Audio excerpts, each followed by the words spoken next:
Hallelujah hallelujah ആമേൻ. എൻ്റെ പ്രിയപ്പെട്ടവരെ,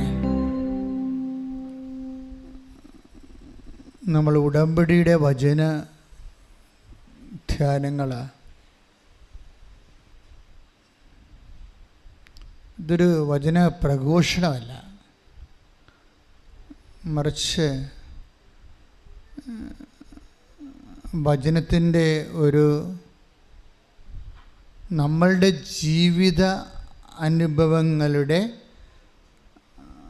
വചന പരിസരങ്ങളെ കണ്ടെത്തിക്കൊണ്ട് ദൈവത്തിൻ്റെ പരിപാലന വിവേചിക്കുന്ന ഒരു ദൈവശുശ്രൂഷയാണിത്. അല്ലാതെ നമ്മൾ കൺവെൻഷനിൽ കാണുന്ന തരത്തിലുള്ള വലിയ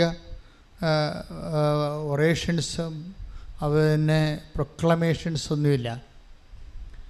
ഇത് നമ്മൾ കൃപാസനത്തിൽ നിങ്ങൾക്കറിയാമല്ലോ, ഇവിടെ വരുന്നവർ വചനപ്രഘോഷണത്തിന് വേണ്ടി വരണവരല്ല, ഇനി ധ്യാനിച്ച് നന്നാകാൻ വരണവരുമല്ല.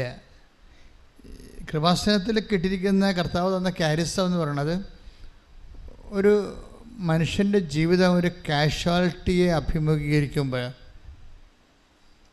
അത് കടമാകാം, രോഗമാകാം, ചിലപ്പോൾ ആശുപത്രിയിലെ വൈദ്യശാസ്ത്രം കൈയൊഴിഞ്ഞ അവസ്ഥയാകാം. അപ്പോൾ അതൊക്കെ മനുഷ്യനെ ഉണ്ടാക്കുന്ന പൊള്ളലും വേഗലുമൊക്കെ പറയാൻ പറ്റത്തില്ല. ഇങ്ങനെ ഒരു സാഹചര്യത്തിലൂടെ ചിലപ്പോൾ സാമ്പത്തിക തകർച്ചയാകാം, ജോലി ഇല്ലാതെ വരുന്ന അവസ്ഥയാകാം, അല്ലെങ്കിൽ നമ്മൾ എത്ര പരിശ്രമിച്ചിട്ടും വീണ്ടും വീണ്ടും പരാജയപ്പെട്ടിട്ട് നമ്മുടെ ഒരു ആത്മവിശ്വാസം തന്നെ നഷ്ടപ്പെടുന്ന അവസ്ഥയാണ്. പിന്നെ ജീവിതത്തിൽ കുടുംബത്തിലായാലും ശരി, നമ്മളുടെ ജോലിയും നമുക്ക് സാമ്പത്തികമൊക്കെ ഉണ്ട്, ജോലിയൊക്കെ നന്നായിട്ട് ചെയ്യുന്നുണ്ടെങ്കിൽ ഫാമിലിയിൽ നല്ല തകർച്ച ഉണ്ടെങ്കിൽ നമുക്ക് ആ സന്തോഷം ഫീൽ ചെയ്യാത്ത അവസ്ഥയാണ്. നമുക്ക് പ്രൊഫഷണലി സന്തോഷമുണ്ട്, പക്ഷേ ഫാമിലി നമുക്കത് ഫീൽ ചെയ്യുന്നില്ല. അതുകൊണ്ട് എന്തിനാണ് ഇതൊക്കെ ഇങ്ങനെയൊക്കെ ജീവിക്കണത്, ആർക്ക് വേണ്ടിയാണെന്നൊക്കെ നമുക്ക് തോന്നുപോയി. മക്കളൊക്കെ അവരുടെ തോന്നിവാസം പോലെയൊക്കെ ജീവിക്കണ കാണുമ്പോൾ എന്തിനാണ് ഇത്രയും നമ്മൾ കഷ്ടപ്പെടണം, ഉറക്കം നിൽക്കണത്, വിഷമിച്ച് നടക്കണത്, ഇത്രയും ഞെരുക്കം അനുഭവിക്കണത് ആർക്ക് വേണ്ടിയാണ്? ചിലപ്പോൾ ഭർത്താവിന് ഭാര്യയെക്കുറിച്ച് അങ്ങനെ തോന്നാം, ഭാര്യയ്ക്ക് ഭർത്താവിനെക്കുറിച്ച് തോന്നാം, ആർക്ക് വേണ്ടി. അപ്പം നമ്മൾ ചെയ്യണതേ, നമ്മൾ കഷ്ടപ്പെടുകയും വിഷമിക്കുകയും ഞെരുങ്ങുകയും ഇല്ലായ്മയാകുക ചെയ്യുമ്പോഴേ ഈ വീട്ടിലെ കുഞ്ഞു പിള്ളേരുടെ കയ്യാങ്കളിയും അവരുടെ ഇതൊന്നും മനസ്സിലാക്കാത്ത രീതി ചില ആൾക്കാർ മരിച്ചവരുടെ വീട്ടിലിരുന്നുകൊണ്ട് വർത്തമാനം പറഞ്ഞ് ചിരിക്കണം കണ്ടിട്ടില്ലേ? അല്ല, നമ്മൾ ചില മരിപ്പ് വീട്ടിലേക്ക്, എല്ലാ വീട്ടിലാണ്, ചില മരിപ്പ് വീട്ടിലൊക്കെ ചെന്ന് കഴിഞ്ഞാലേ ശവത്തിൻ്റെ വഴിയിൽ അങ്ങനെ കിടക്കും, മറ്റുള്ളവരൊക്കെ അവിടെ ഇരുന്നൊക്കെ വർത്തമാനം പറഞ്ഞു. ഞാൻ പല വീട്ടിൽ കണ്ടിട്ടുണ്ട്. കഴിഞ്ഞ ആഴ്ചയിലൊരു മരിപ്പിന് പോയാൽ അപ്പോൾ ഈ ശവവുമായിട്ടൊരു ബന്ധമില്ല അവിടെ, അവിടെ ഇരുന്ന് വർത്തമാനം പറയുന്ന ആൾക്കാർക്ക് ഈ മരിച്ച ആളുമായിട്ടൊരു ബന്ധമില്ല. ഇത് മരിക്കണമെന്ന് നിർബന്ധമില്ല, ജീവിച്ചിരിക്കെ തന്നെ നമ്മളൊരു ശവം പോലെ കണ്ടിട്ട് മറ്റുള്ളവർക്ക് ഒരു ബന്ധം തോന്നത്തില്ല. നമ്മളിങ്ങനെ വിഷമിച്ച് നടക്കണമെന്നല്ലാതെ നമ്മുടെ വിഷമം ആർക്ക് വേണ്ടി നമ്മൾ വിഷമിക്കുന്നു എന്നൊക്കെ ഓർക്കുമ്പോഴേ ഈ എന്തിനാണ് നമ്മൾ ജീവിക്കണത് എന്നൊക്കെ തോന്നും. ഇത് ഓരോരുത്തർക്കും ഓരോ തരം അനുഭവങ്ങളാണ്. ഞാൻ പറയണത്, നമ്മളെല്ലാവരും ഇങ്ങനെ മനുഷ്യരാൽ തോൽപ്പിക്കപ്പെടാമെന്നുള്ളൊരു അഭിപ്രായമാണ് എനിക്കുള്ളത്. ഒരു 10-21 ലക്ഷത്തോളം മനുഷ്യരെ കൗൺസിൽ ചെയ്യുമ്പോൾ എനിക്ക് തോന്നിയിരിക്കുന്നത് 2-3 കാര്യങ്ങൾ എനിക്ക് തോന്നിയിട്ടുണ്ട്. ഒരിക്കലും ഒരു ഭാര്യ മനസ്സ് നിറഞ്ഞ് ഒരു ഭർത്താവിനെ സ്നേഹിക്കരുതെന്ന് എനിക്ക് തോന്നിയിട്ടുണ്ട്. ഒരിക്കലും ഒരു ഭർത്താവ് അയാൾക്ക് പറ്റുന്ന മുഴുവനും സ്നേഹത്താൽ ഒരു വൈഫിനെ സ്നേഹിക്കരുതെന്ന് എനിക്ക് തോന്നിയിട്ടുണ്ട്. അതുപോലെ തന്നെ മക്കളായാലും ശരി, മതിമറന്ന അപ്പന്മാരെ മാതാമാരെ സ്നേഹിക്കരുതെന്ന് എനിക്ക് തോന്നിയിട്ടുണ്ട്. 2 കാരണങ്ങൾ അങ്ങനെ തോന്നാൻ കാരണം. ഒന്ന്, നിങ്ങളുടെ ഈ മാനുഷിക സ്നേഹം കൂടുന്നതനുസരിച്ച് കൊണ്ട് ദൈവത്തിൻ്റെ സ്പേസ് കുറഞ്ഞു വരും. അതാണ് ഒരു കാരണം. ദൈവത്തിന് അവിടെ പ്രത്യേകിച്ച് റോളൊന്നും ഇല്ലാതെ വരും. നിങ്ങൾക്ക് വെൻ യു ആർ കണ്ടൻറ്റഡ്, ആ സ്പേസ് ചുരുങ്ങിപ്പോകുന്നു. രണ്ടാമത്തത്, ഇപ്പോൾ നിങ്ങൾക്ക് പൊരിഞ്ഞ തീവ്രമായ പ്രണയമാണ് ഭാര്യാഭർത്താക്കന്മാർക്കെങ്കിൽ പിരിയാൻ പാടായിരിക്കും. അവസാന കാലങ്ങളിലേ പിരിയാൻ പാടായിരിക്കും. ഞാനൊരിക്കലൊരു ആളും മരിച്ച്, എൻ്റെ ഒരു പഴയ സഹപ്രവർത്തനായിരുന്നു. അപ്പോൾ അദ്ദേഹത്തിന് മരിപ്പിൽ ഞാൻ അപ്പോൾ ഇടവകയിലൂടെ മാറിപ്പോയിട്ട് കുറേ വർഷങ്ങളായി. എന്നാലും ഞാൻ ഇരുന്ന കാലത്ത് ഒത്തിരി സഹായിച്ച ആളാണ്. അപ്പം ഞാൻ വളരെ പെട്ടെന്ന് എല്ലാ വർക്കെല്ലാം കൂട്ടിയിട്ട് ഞാൻ ഇടവക മരിപ്പ് വീട്ടിലോട്ട് ചെന്നപ്പോഴുണ്ട് അവിടെ 2 ശവപ്പെട്ടി കിടക്കുന്നു. 2 ശവപ്പെട്ടിയിലും ആളുണ്ട്. ഞാൻ തന്നെ വല്ലാണ്ടായിപ്പോയി. നോക്കിയപ്പോൾ എന്താ, ഭർത്താവാണ് ആദ്യം മരിച്ചത്. 1 മണിക്കൂർ കഴിഞ്ഞപ്പോൾ ഭാര്യ മരിച്ച്. അവർക്കത് താങ്ങാൻ പറ്റിയില്ല. ഭർത്താവ് മരിച്ചത് ഇനിയിപ്പോൾ ആർക്ക് വേണ്ടി ജീവിച്ചിരിക്കണം എന്നുള്ള ഒരു പ്രോബ്ലം വന്നു. അപ്പോൾ പിന്നെ ഉടനെ ഹൃദയം ഓട്ടോമാറ്റിക്കായിട്ട് അതിൻ്റെ ഇടിപ്പൊക്കെ നിർത്തി. അങ്ങനെ ഒരു അവസ്ഥ സുവിശേഷപരമായിട്ട് നിലനിൽക്കുന്നതല്ല. ദാറ്റ് മീൻസ് നമുക്ക് ഭർത്താവിനോ ഭാര്യയ്ക്കോ വേണ്ടി അല്ലല്ലോ നമ്മൾ ജീവിക്കേണ്ടത്. ബേസിക്കായിട്ട് അതൊക്കെ നമ്മുടെ ജീവിതത്തിൽ ദൈവം തന്നതല്ലേ. ഏതെങ്കിലും ഒരു കാലത്ത് വന്ന് ചേർന്ന ആൾക്കാരാണ്. അവർ വന്ന് ചേർന്ന പോലെ തന്നെ അവർ പോകും ഏതെങ്കിലും സമയത്ത്. അവശേഷിക്കുന്നത് ആരാണ്? നമ്മളും ദൈവവും തമ്മിലാണ്. അപ്പം ദൈവത്തിന് സ്പേസ് ഇല്ലാത്ത ഒരു പ്രണയം, അത് ബന്ധം, സ്നേഹമൊക്കെ ഞാനത് പ്രൊമോട്ട് ചെയ്യത്തില്ല. അവിടെ ദൈവത്തിന് സ്പേസ് ഇല്ലല്ലോ. കാര്യത്തിന് നമ്മൾ ഈ മരണം പോലെ സ്നേഹിച്ചപ്പോൾ സുഭാഷ് നമ്മുടെ ഇതില്ലേ സോങ് ഓഫ് ദി സോങ്സിൽ 8-ാം അധ്യായത്തിലെ ഉത്തമഗീതത്തിൽ പറഞ്ഞ സ്നേഹം മരണത്തെപ്പോലെ ശക്തമാണ്. അപ്പോൾ മരണത്തെപ്പോലെ ശക്തമായ സ്നേഹത്തിൽ പലപ്പോഴും ദൈവത്തിനൊരു സ്പേസ് ഉണ്ടാകത്തില്ല. അതുകൊണ്ട് ഇത് മനസ്സിലാക്കിയിട്ട് മനുഷ്യനെ അങ്ങനെയുള്ളൊരു എല്ലാം മറന്ന് സ്നേഹിക്കാനുള്ള ചാൻസ് ഉണ്ടെന്ന് മനസ്സിലാക്കിയിട്ട് ദൈവം അത് എന്താ വെച്ചാൽ ഇപ്പം നമ്മൾ മരണം പോലെ തീവ്രമായൊരു സ്നേഹം ആണ് നിൻ്റെ ജീവിത പങ്കാളിയുടെ മക്കളോട് നിനക്കുള്ളതെന്ന് വിചാരിച്ചോ. അപ്പോൾ സ്വാഭാവികമായിട്ട് അവർക്ക് എന്തെങ്കിലും സംഭവിക്കുകയോ അവർ നഷ്ടപ്പെടുകയോ ഒക്കെ ചെയ്തു കഴിഞ്ഞാൽ നീ പിന്നെ ഭ്രാന്തന്മാരെ പോലെ നടക്കും. എല്ലാം ജീവിതത്തിലെല്ലാം തകർന്നു വന്ന് പറഞ്ഞ് നടക്കും. ഞാനൊരിടവക ചെന്നപ്പോൾ എല്ലാ ദിവസവും ഒരു 6 മണിയാകുമ്പോൾ ഒരു മനുഷ്യൻ കറുത്ത കോട്ടും കറുത്ത പാൻസും ഇട്ടുകൊണ്ട് ചെമിത്തേരി വരും. അപ്പം അന്ന് ഞാൻ ബ്രദറാണ്, ഞാൻ സ്ഥലമൊന്നും പറയണില്ല. അപ്പോൾ അത് അറിയുന്നൊരു ഇടവകയിലായിരുന്നു. അപ്പോൾ ആൾക്കാർക്ക് മനസ്സിലായി ഇന്ന ആളാണ് ഉദ്ദേശിക്കണമെന്ന്. അപ്പോൾ കറുത്ത കോട്ടും കറുത്ത പാൻസും ഇട്ടുകൊണ്ട് ഈ മനുഷ്യൻ 6 മണിക്ക് വരും. എന്നിട്ടൊരു കുഴിമാടത്തെ മലന്ന് കിടക്കും. എന്നിട്ട് 9 മണിയാകുമ്പോൾ നിലയം വിളിച്ച് വീട്ടിൽ പോകും. അയ്യോ, ആ ജീവിതകാലം മുഴുവനും അയാൾ അങ്ങനെ ചെയ്തു. അയാളുടെ വൈഫ് പെട്ടെന്ന് മരിച്ചു. അതാണ് സംഭവം. വൈഫിൻ്റെ കുഴിമാടത്തെ ഈ മനുഷ്യൻ എല്ലാ ദിവസവും 6 മണിക്ക് വരുന്നത്. അപ്പം ഞാൻ എൻ്റെ കണ്ണുകൊണ്ട് നേരെ കണ്ട കാര്യങ്ങളാണ്. അപ്പം അന്ന് ഞാൻ മനസ്സിലാക്കി, ഇത് ഒരാൾ പോയാൽ അടുത്ത ആൾ പിന്നെ ലൈഫ് ഭ്രാന്തായി പോകുമ്പോൾ ജീവിതം തന്നെ മീനിങ്ലെസ് ആയി പോകും. അത് നിങ്ങളെ ഈ എല്ലാത്തിനേക്കാളുപരി ആ മനുഷ്യനെ സ്നേഹിച്ചിട്ടാണ്. അപ്പം മനുഷ്യന് ഇങ്ങനെ ഒരു ചാഞ്ചല്യം ഉണ്ട്, ഒരു ചായ്വുണ്ടെന്ന് മനസ്സിലാക്കിയിട്ടാണ് ദൈവം കൽപ്പന തന്നിരിക്കുന്നത്. അതാ കൽപ്പനകളുടെ ഒരു പോക്കതാണ്. എല്ലാത്തിനേക്കാളുപരി ദൈവത്തെ സ്നേഹിക്കുക, നിന്നെപ്പോലെ നിൻ്റെ അയൽക്കാരനെയും സ്നേഹിക്കുക. അപ്പോഴേ നമ്മളെപ്പോഴും ശ്രദ്ധിക്കേണ്ട കാര്യമാണ്, ഇങ്ങനെയുള്ള ഒരു അപകട മേഖലയിൽ പെട്ടവരെ നിങ്ങളെ അനുദപിക്കണം വേണ്ടത്. ഇപ്പോൾ ഭാര്യ മരിച്ചു, ഭർത്താവ് മരിച്ചു, മക്കൾ നിങ്ങളെ സ്നേഹിക്കണില്ല, അതുകൊണ്ട് നിങ്ങൾക്ക് ജീവിതമില്ല. ഇപ്പോൾ മക്കൾ സ്നേഹിക്കണില്ല എന്ന് പറഞ്ഞാൽ, ഇപ്പം മൂത്തവൻ കല്യാണം കഴിച്ചു, അല്ലെങ്കിൽ ഒരു മകനാണ്, അവൻ കല്യാണം കഴിച്ചു, അവനിപ്പോൾ അവൻ്റെ വൈഫിൻ്റെ കാര്യങ്ങളും വൈഫിനോട് ചോദിക്കുകയും അന്വേഷിക്കുകയൊക്കെ ചെയ്യുന്നതെന്ന് പറയുമ്പോൾ തന്നെ അവൻ്റെ അമ്മ പ്രാന്തിയെപ്പോലെ വൈഫിനെ കൊന്നാലും കുഴപ്പമില്ല, ആങ്ങളെ ചത്താലും കുഴപ്പമില്ല, നാത്തുവിൻ്റെ കണ്ണീര് കണ്ടാൽ മതി എന്നൊക്കെ പറഞ്ഞുള്ള നിലപാടിൽ ജീവിക്കുന്നത്.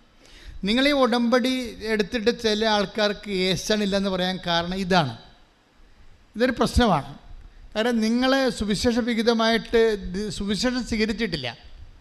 സുവിശേഷം സ്വീകരിക്കാതെ സുവിശേഷത്തിൻ്റെ അരുവിയെ ഉൾക്കൊള്ളാതെ നിങ്ങൾ ലോകത്തിൽ തൽക്കാലത്തേക്കൊരു ഫസ്റ്റ് എയ്ഡിന് വേണ്ടി വന്നിട്ടുള്ള ആൾക്കാരുണ്ട്. ഫസ്റ്റ് എയ്ഡിൽ ദൈവത്തിന് അത്ര താല്പര്യമില്ല.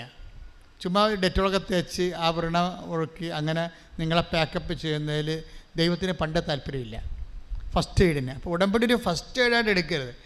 മറിച്ച് ഉടമ്പടിയിലോട്ട് വരുമ്പോൾ പേഴ്സൺ ടു പേഴ്സൺ റിലേഷൻഷിപ്പ് നമ്മൾ പൂർണ്ണമായി ദൈവത്തിലേക്ക് വരികയാണ്. പിന്നെ ദൈവമാണ് റീസെറ്റ് ചെയ്യണത്. ഇപ്പം ഞാനൊരു കാര്യം നിങ്ങൾ ചോദിക്കട്ടെ. ഇത് നിങ്ങൾ പതുക്കെ, ഞാൻ പറഞ്ഞില്ലേ, ഇത് ആദ്യമേ ഞാൻ പറഞ്ഞായിരുന്നു, ഇത് വലിയൊരു ഒറേഷൻസ് പ്രഘോഷണമായിട്ട് എടുക്കരുത്. നമ്മൾ കടന്നു പോകുന്ന കാലാവസ്ഥകളെ സുവിശേഷ വിഹിതമായി അതിൻ്റെ വചന പരിസരം നോക്കിയിട്ട് സ്യൂട്ടബിളാക്കി എടുക്കുകയാണ് നമ്മൾ ചെയ്യണത്. വളരെ ശാസ്ത്രീയമായിട്ട് അത് സ്യൂട്ടബിളാക്കി. ഉടമ്പടിയുടെ ഒരു ബയോളജി അതാണ് ഉടമ്പടിയുടെ. ഇപ്പോൾ ഉദാഹരണത്തിന് ചിലപ്പോൾ ദൈവം തന്നെ കാലാവസ്ഥ, ഇപ്പം നമുക്കൊരു കുഴപ്പമില്ലാണ്ടിരിക്കുകയാണ്, ജോലിയുണ്ട്, വീടുണ്ട്, വിവാഹമുണ്ട്, മക്കളുണ്ട്, ഭാര്യയുണ്ട്, കുഞ്ഞുങ്ങളുണ്ട്, നല്ല ആഹാരം കിട്ടുന്നുണ്ട്, ബന്ധുക്കളുണ്ട്, നമ്മൾ പോകുന്നുണ്ട്, അഴിയത്തിൽ പങ്കെടുക്കുന്നു, നമ്മൾ അവിടെയൊക്കെ ചെല്ലുമ്പോൾ അവൾ ഹീറോയാണ് എന്നൊക്കെ വിചാരിച്ചോ. നിങ്ങൾക്ക് വലിയ കുഴപ്പമൊന്നുമില്ല, യു ആർ നോട്ട് ട്രബിൾഡ്. അപ്പം നിങ്ങളുടെ ലൈഫ് ഇങ്ങനെ വളരെ കൂളായിട്ട് അങ്ങോട്ട് പോകുമ്പോൾ പിന്നെ ട്രബിൾ ഉണ്ടാക്കുന്നത് ആരാണ്? ഞാൻ ഇന്ന് വരെ കണ്ടിട്ടുള്ള ഏറ്റവും നല്ല ട്രബിൾ മേക്കർ ദൈവമാണ്. നിങ്ങളൊരു അപകട മേഖലയിൽ പോകുന്നത്, അത് എല്ലാം ഓക്കെ ആണെന്ന് വിചാരിച്ചോ. ബന്ധുക്കളുണ്ട്, സ്വന്തമുണ്ട്, ഭാര്യയാണ്, അതുപോലെ തന്നെ ജോലിയുണ്ട്, കുഞ്ഞുങ്ങളൊക്കെ സ്നേഹമുണ്ട്, അവർ നമ്മളെ പറഞ്ഞ് കേൾക്കുന്നുണ്ട്, അവർ പ്രാർത്ഥിക്കുന്നുണ്ട്, നിങ്ങൾക്ക് വരുമാനമുണ്ട്, എല്ലാം ഓക്കെ കൂളായിട്ട് പോവുകയാണ്. പക്ഷേ ദൈവം പറയും കാര്യം നിങ്ങൾക്ക് ഒരു കുറവുണ്ടെന്ന് പറഞ്ഞില്ലേ. അപ്പോൾ ദൈവം എപ്പോഴും ഉള്ള ഒരു കണ്ണുണ്ട് ദൈവത്തിന്. കുറവിലേ ദൈവം കണ്ണ് വെക്കത്തുള്ളൂ. ആ take the bread of God ഒരു കുറവുണ്ട്. ശ്രുതിക്കട്ടെ ഹല്ലേലൂയ. ഹല്ലേലൂയ ഹല്ലേലൂയ ഹല്ലേലൂയ. യേശുവേ നന്ദി. ഹല്ലേലൂയ ഹല്ലേലൂയ ഹല്ലേലൂയ ഹല്ലേലൂയ. യേശുവേ ആരാധന ആരാധന ആരാധന ആരാധന. ഹല്ലേലൂയ ഹല്ലേലൂയ ഹല്ലേലൂയ ഹല്ലേലൂയ. മർക്കോസ് 10:21. മർക്കോസ് 10:21. യേശു സ്നേഹപൂർവം അവനെ കടാക്ഷിച്ചുകൊണ്ട് ഒരു യുവാവ് വന്ന് ചോദിച്ചതാണല്ലേ. അത് മൊത്തം എടുത്തേ, 10:20 എടുത്തേ. 10:20. അവൻ പറഞ്ഞു, ഗുരു, ചെറുപ്പം മുതൽ ഞാൻ ഇവയെല്ലാം പാലിക്കുന്നുണ്ട്. അവൻ്റെ പ്രശ്നം എന്താ? ഒരു യുവാവ് വന്ന് യേശുവിനോട് ചോദിക്കുകയാണ്, നിത്യജീവൻ പ്രാപിക്കാൻ ഞാൻ എന്ത് ചെയ്യണം? അപ്പോൾ അവൻ പറഞ്ഞു, ഞാൻ ഉടമ്പടി. അപ്പോൾ ഈശോ പറഞ്ഞു, നിയമത്തിൽ എന്താ എഴുതിയിരിക്കുന്നു? അപ്പോൾ അവൻ പറഞ്ഞു, നിൻ്റെ take the bread of God. ചെറുപ്പം മുതലേ യേശു വഴിയിലേക്ക് ഇറങ്ങിയപ്പോൾ ഒരുവൻ ഓടി വന്ന് അവന്റെ മുമ്പിൽ മുട്ടുകുത്തി ചോദിച്ചു. മക്കളെ ഇത് പറഞ്ഞേ. യേശു വഴിയിലേക്ക് ഇറങ്ങിയപ്പോൾ ഒരുവൻ ഓടി വന്ന് മുട്ടുകുത്തി അവനോട് ചോദിച്ചു, നല്ലവനായ ഗുരു, നിത്യജീവൻ അവകാശമാക്കാൻ ഞാൻ എന്ത് ചെയ്യണം? യേശു അവനോട് ചോദിച്ചു, എന്തുകൊണ്ടാണ് നീ എന്നെ നല്ലവൻ എന്ന് വിളിക്കുന്നത്? ദൈവം ഒരുവനല്ലാതെ നല്ലവനായി ആരുമില്ല. പ്രമാണങ്ങൾ നിനക്കറിയാമല്ലോ. പതുക്കെ ഉടമ്പടിയിലോട്ട് വരിക. കണ്ട, പ്രമാണത്തെട്ട് തൊട്ട് കണ്ട, നിത്യജീവൻ പ്രാപിക്കാൻ ഞാൻ എന്ത് ചെയ്യണമെന്ന് പറയുമ്പോൾ അതിനെ കവനന്റുമായിട്ട് കണക്ട് ചെയ്യണം. കണ്ടില്ലേ? പ്രമാണങ്ങൾ നിനക്കറിയാമല്ലോ. എന്തൊക്കെയാണത്? കൊല്ലരുത്, വ്യഭിചാരം ചെയ്യരുത്, മോഷ്ടിക്കരുത്, കള്ളസാക്ഷ്യം നൽകരുത്, വഞ്ചിക്കരുത്, പിതാവിനെയും മാതാവിനെയും ബഹുമാനിക്കുക.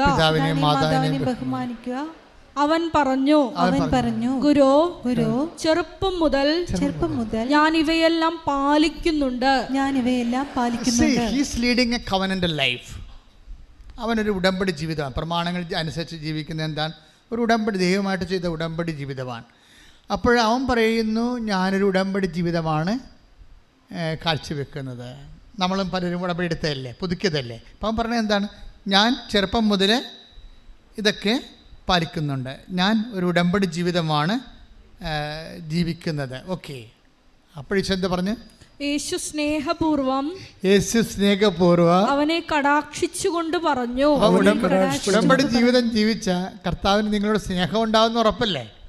സ്നേഹപൂർവ്വമാണല്ല. ചിലപ്പോഴത്തൊക്കെ ഈശോ കോപത്തോടെ വീക്ഷിച്ചെന്ന് പറയും അല്ലെ. കൈ സൂക്ഷിച്ച് പോയവനെ സുഖപ്പെടുത്തുന്ന സമയത്ത് സാപത്തിൽ ഇത് ചെയ്യരുത്, വേറെ ദിവസം വേണമെങ്കിൽ എന്നാ വേണമെങ്കിൽ ചെയ്തോളാൻ വേണ്ടി സാപത്ത് അധികാരി, സിനഗോഗ് അധികാരി പറയുമ്പോഴേ യേശു അവനെ കോപത്തോടെ വീക്ഷിച്ചെന്നാണ് പറയണത്.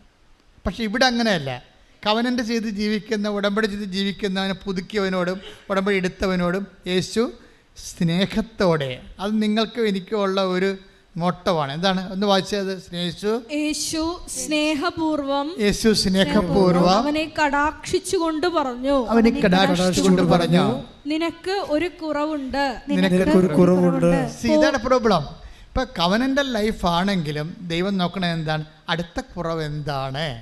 ഇതാണ് പ്രശ്നം. നമ്മൾ we are leading a covenantal sincere life, but Jesus is looking for another fault. ഇനി വേറെ എന്തെങ്കിലും കുറവുണ്ടോ? മനസ്സിലായില്ലേ?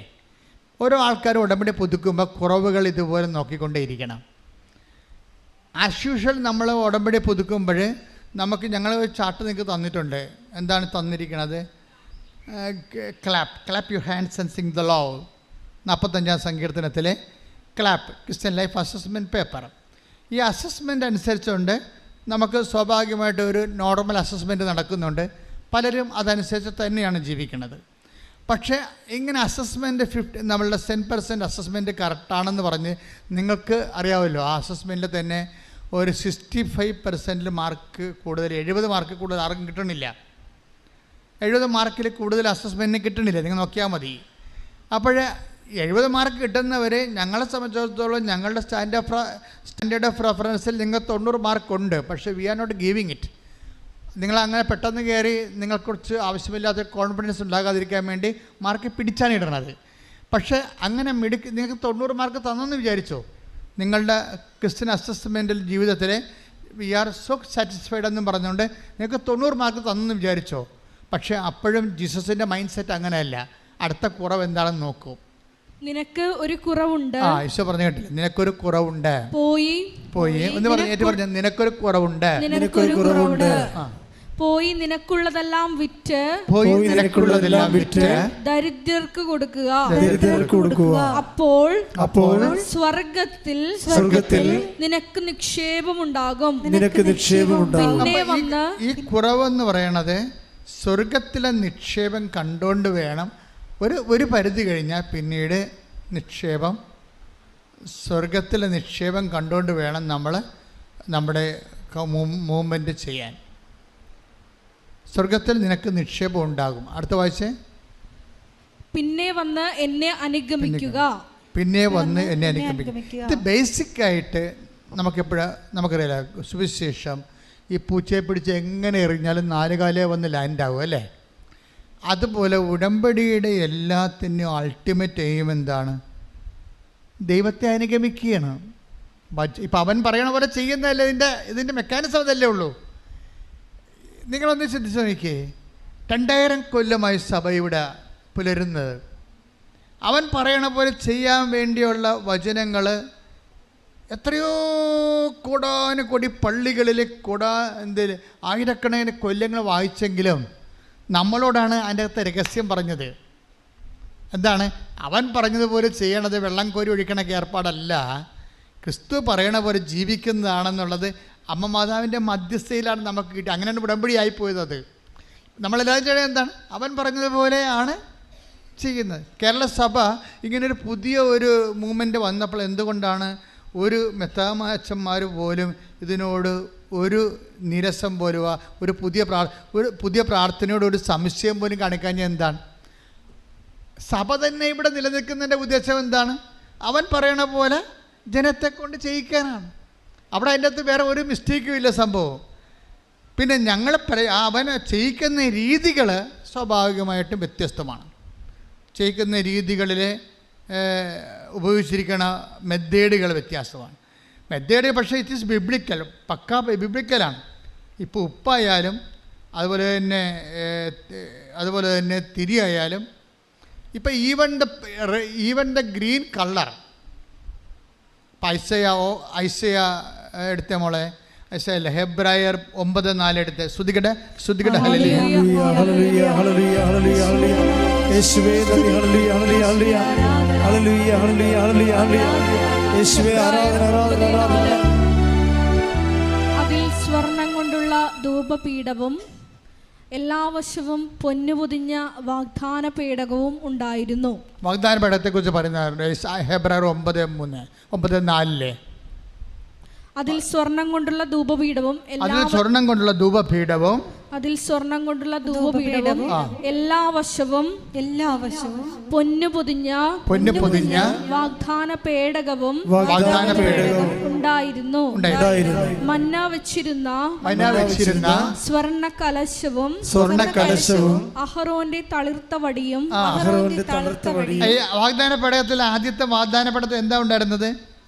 മന്ന കലശം അല്ലേ? കലശം വെച്ചാൽ പാത്രം. അത് മന്ന വെച്ചിരുന്ന കലശം. മന്ന എന്ന് പറഞ്ഞാൽ എന്താണ്? ഭക്ഷണം മാർഗമില്ലാതെ വന്നൊരു കാലത്ത് കർത്താവ് നിങ്ങൾക്കറിയാത്തപ്പം എനിക്കുണ്ടെന്ന് പറഞ്ഞില്ലേ? അറിയാത്തപ്പം എന്ന് പറയും. അറിയാത്തപ്പം എന്ന് പറയുമ്പോൾ അപ്പത്തിനൊരു സ്വഭാവമുണ്ട്. ഇപ്പോൾ നമ്മൾക്ക് ദൈവം നമുക്ക് തരുമ്പോൾ അത് നമുക്ക് മുൻപരിചയം ഉണ്ടാകണം നിർബന്ധമില്ല.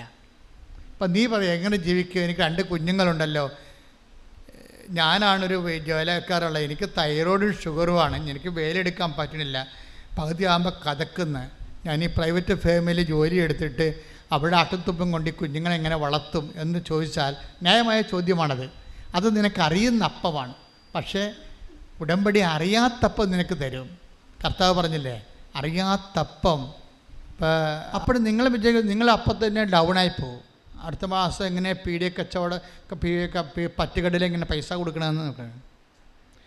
എങ്ങനെ പറ്റുകടയിൽ പൈസ കൊടുക്കണമെന്ന് പറഞ്ഞത് നിങ്ങൾ വിഷമിച്ചിടുമ്പോൾ രാത്രി വൈകുന്നേരം വന്ന് വൈഫിൻ്റെ വഴി അടുത്ത മാസം മുതൽ അങ്ങോട്ട് ചെല്ലണമെന്നാണ് പറഞ്ഞിരിക്കണമെന്ന് പറയാം. അപ്പോൾ അവരും വിഷമിക്കും. നിങ്ങൾ വിശ്വാസികളാണെങ്കിൽ വിഷമിക്കേണ്ട കാര്യമില്ല. കാര്യം നമ്മൾ വാഗ്ദാനങ്ങൾ ജീവിക്കുന്നവരാണ്. ഗുരു ഭക്ഷണം കഴിച്ചാലും എന്ന് പറയുമ്പോൾ ഈശോ എന്താ പറഞ്ഞത്? നിങ്ങളറിയാത്തപ്പം എനിക്കുണ്ട്. അപ്പം ദൈവത്തിൻ്റെ കയ്യിലുള്ള അപ്പമാണ് അറിയാത്തപ്പം. അതായത് ദൈവത്തിൻ്റെ കയ്യിൽ നിങ്ങളെക്കുറിച്ചുള്ള പദ്ധതിയില്ലേ? എനിക്ക് നിങ്ങളെക്കുറിച്ചൊരു പദ്ധതി ഉണ്ടെന്ന് പറഞ്ഞില്ല, അതാണ് ഈ അറിയാത്തപ്പം. Take the bread of God. എനിക്ക് നിങ്ങളെക്കുറിച്ച് പദ്ധതിയുണ്ട്.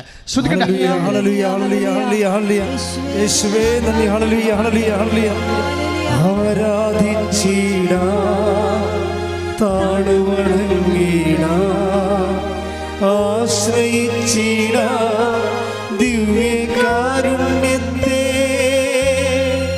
ആരാധിച്ചിട താടുവണങ്ങീട, ആശ്രയിച്ചിട ദിവ്യകാരുണ്യത്തെ. ജെറമിയ 29:11. ജെറമിയ 29:11. കർത്താവ് അരുളി ചെയ്യുന്നു, നിങ്ങളെക്കുറിച്ചുള്ള പദ്ധതി എന്റെ മനസ്സിലുണ്ട്. ഒന്ന് കൈയടിച്ച് ഹല്ലേലൂയ ഹല്ലേലൂയ ഹല്ലേലൂയ ഹല്ലേലൂയ. ആരാധിച്ചിട താടുവണങ്ങീട, ആശ്രയിച്ചിട ദിവ്യകാരുണ്യത്തെ, ആരാധിച്ചിട താടുവണങ്ങീട, ആശ്രയിച്ചിട ദിവ്യകാരുണ്യത്തെ. പരിശുദ്ധ പരമ ദിവ്യകാരുണ്യത്തിന് ആരാധനയും സ്തുതിയും പുകഴ്ചയും ഉണ്ടായിരിക്കും. അപ്പോൾ എന്ത് സംഭവം എന്ന് വെച്ചാൽ ഈശോ പറഞ്ഞു നിങ്ങൾക്കറിയാത്തപ്പം എനിക്കുണ്ട് എന്ന് പറഞ്ഞു അല്ലേ? ഈ അറിയാത്തപ്പം തന്നെയായിരുന്നു ആകാശത്തിലെ മന്ന. ആകാശത്തിലെ മന്ന എന്ന് പറഞ്ഞ പിതാക്കന്മാർ ഭക്ഷിച്ചില്ലേ? Take the bread of God. ആകാശത്തിലെ തന്നെയാണ് അറിയാത്തപ്പം. നിങ്ങളറിയാത്തപ്പം എനിക്കുണ്ട്. അതായത് എപ്പോഴും നമ്മൾ ശ്രദ്ധിക്കുന്നത്, നമ്മൾക്ക് അറിയണമെന്ന് നിർബന്ധമില്ല. നമ്മളെങ്ങനെ ജീവിക്കുമെന്നുള്ളത് ചില സമയത്ത് നമ്മൾക്ക് അറിയണമെന്നില്ല.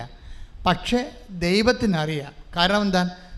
എനിക്ക് നിങ്ങളെക്കുറിച്ചൊരു പദ്ധതി ഉണ്ട്. കഴിഞ്ഞ ദിവസങ്ങളിലൊരു സാക്ഷ്യമുണ്ടായി. സാക്ഷ്യം എന്ന് വെച്ചാൽ ഒരു പാവപ്പെട്ട വീട്ടിലാണ്, ചെല്ലാനത്ത്.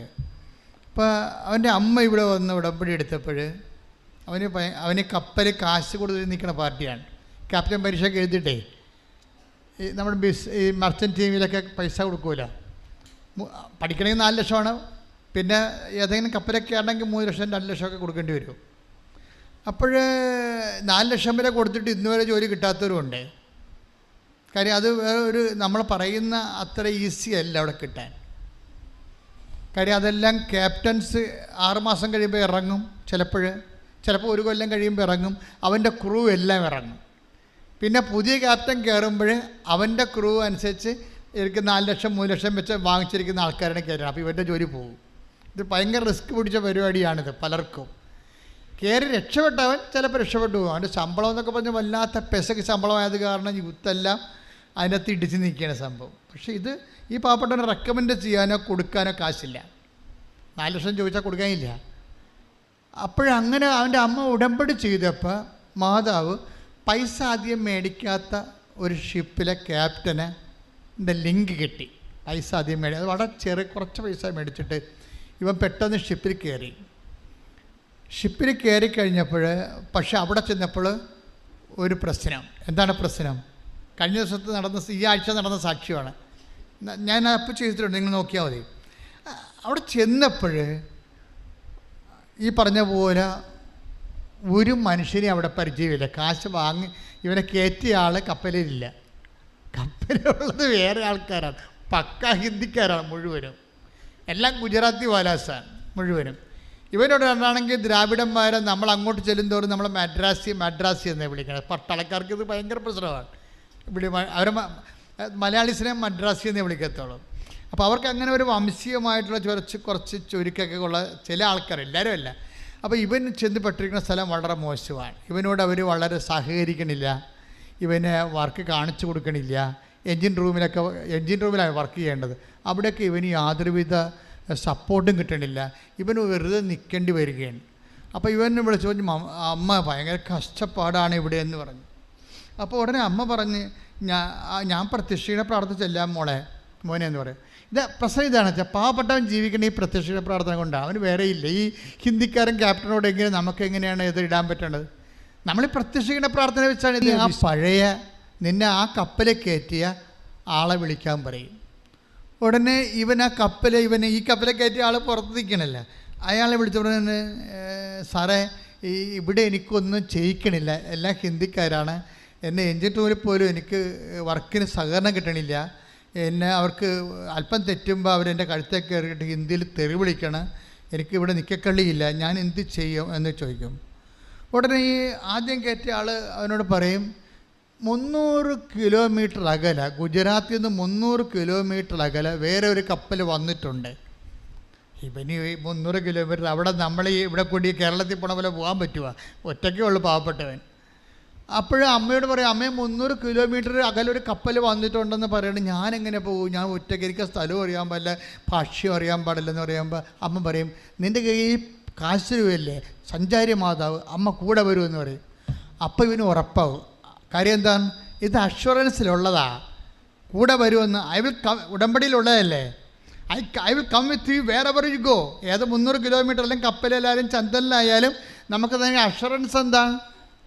33:14 take the bread of God. പുറപ്പാടിന്റെ പുസ്തകം ശ്രദ്ധിക്കട്ടെ. ഹല്ലേലൂയ ഹല്ലേലൂയ ഹല്ലേലൂയ ഹല്ലേലൂയ ഹല്ലേലൂയ. യേശുവേ നന്ദി, യേശുവേ സ്തുതി. ഹല്ലേലൂയ ഹല്ലേലൂയ. പുറപ്പാട് 33:14.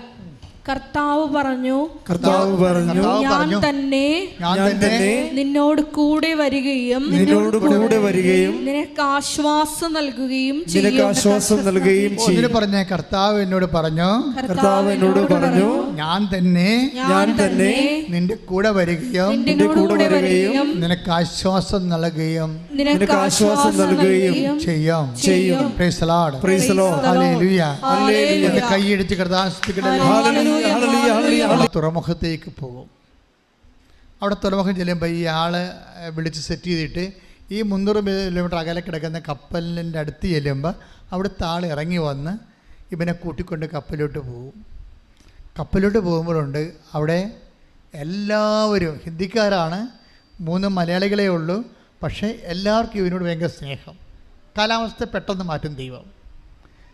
നമുക്കറിയാമില്ല, അപരിചിതനായാലും വിദൂരസ്ഥരായാലും സമീപസ്ഥരാക്കുന്നതാണ് ക്രിസ്തുവിൻ്റെ ചൈതന്യം. ടേക്ക് ദ ബെഡ് ഓഫ് വിദൂരസ്ഥ സമീപസ്ഥ. ശ്രദ്ധിക്കട്ടെ. ഹല്ലേലൂയ ഹല്ലേലൂയ ഹല്ലേലൂയ ഹല്ലേലൂയ ഹല്ലേലൂയ.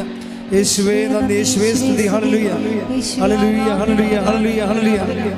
യേശുവേ ആരാധന ആരാധന ആരാധന. യേശുവേ നന്ദി, ആരാധന ആരാധന. എഫേസ്യോസ് 2:17. എഫേസ്യോസ് 2:17. വിദൂരസ്ഥരായിരുന്ന നിങ്ങളോടും വിദൂരസ്ഥരായിരുന്ന നിങ്ങളോടും സമീപസ്ഥരായിരുന്ന ഞങ്ങളോടും അവൻ സമാധാനം പ്രസംഗിച്ചു. അവൻ സമാധാനം പ്രസംഗിച്ചു. അതെന്ത് സംഭവിച്ചു കഴിഞ്ഞാൽ, ക്രിസ്തുവിലായിരിക്കുന്നവനെ സംബന്ധിച്ചിടത്തോളം ഈ വിദൂരസ്ഥരെയും സമീപസ്ഥരെയും ഒക്കെ അയൽവാസികളാക്കി മാറ്റുന്നതാണ്. ക്രിസ്തു എല്ലാമാണെന്നില്ലേ? അതാണ് പൗലോസ് പറയുന്നത്. കൊളോസ്യസ് 3:11.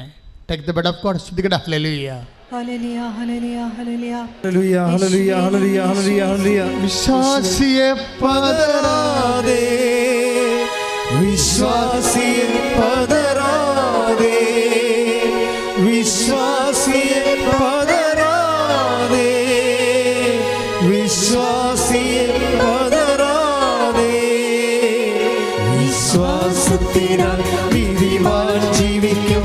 വിശ്വാസിയെ പതറാതെ, വിശ്വാസിയെ പതറാതെ.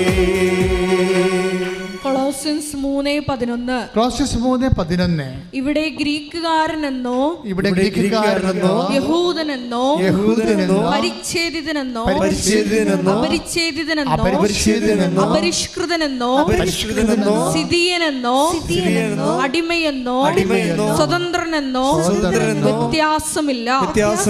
പിന്നെയോ ക്രിസ്തു എല്ലാമാണ്, എല്ലാവരിലുമാണ്. ക്രിസ്തു എല്ലാമാണ്.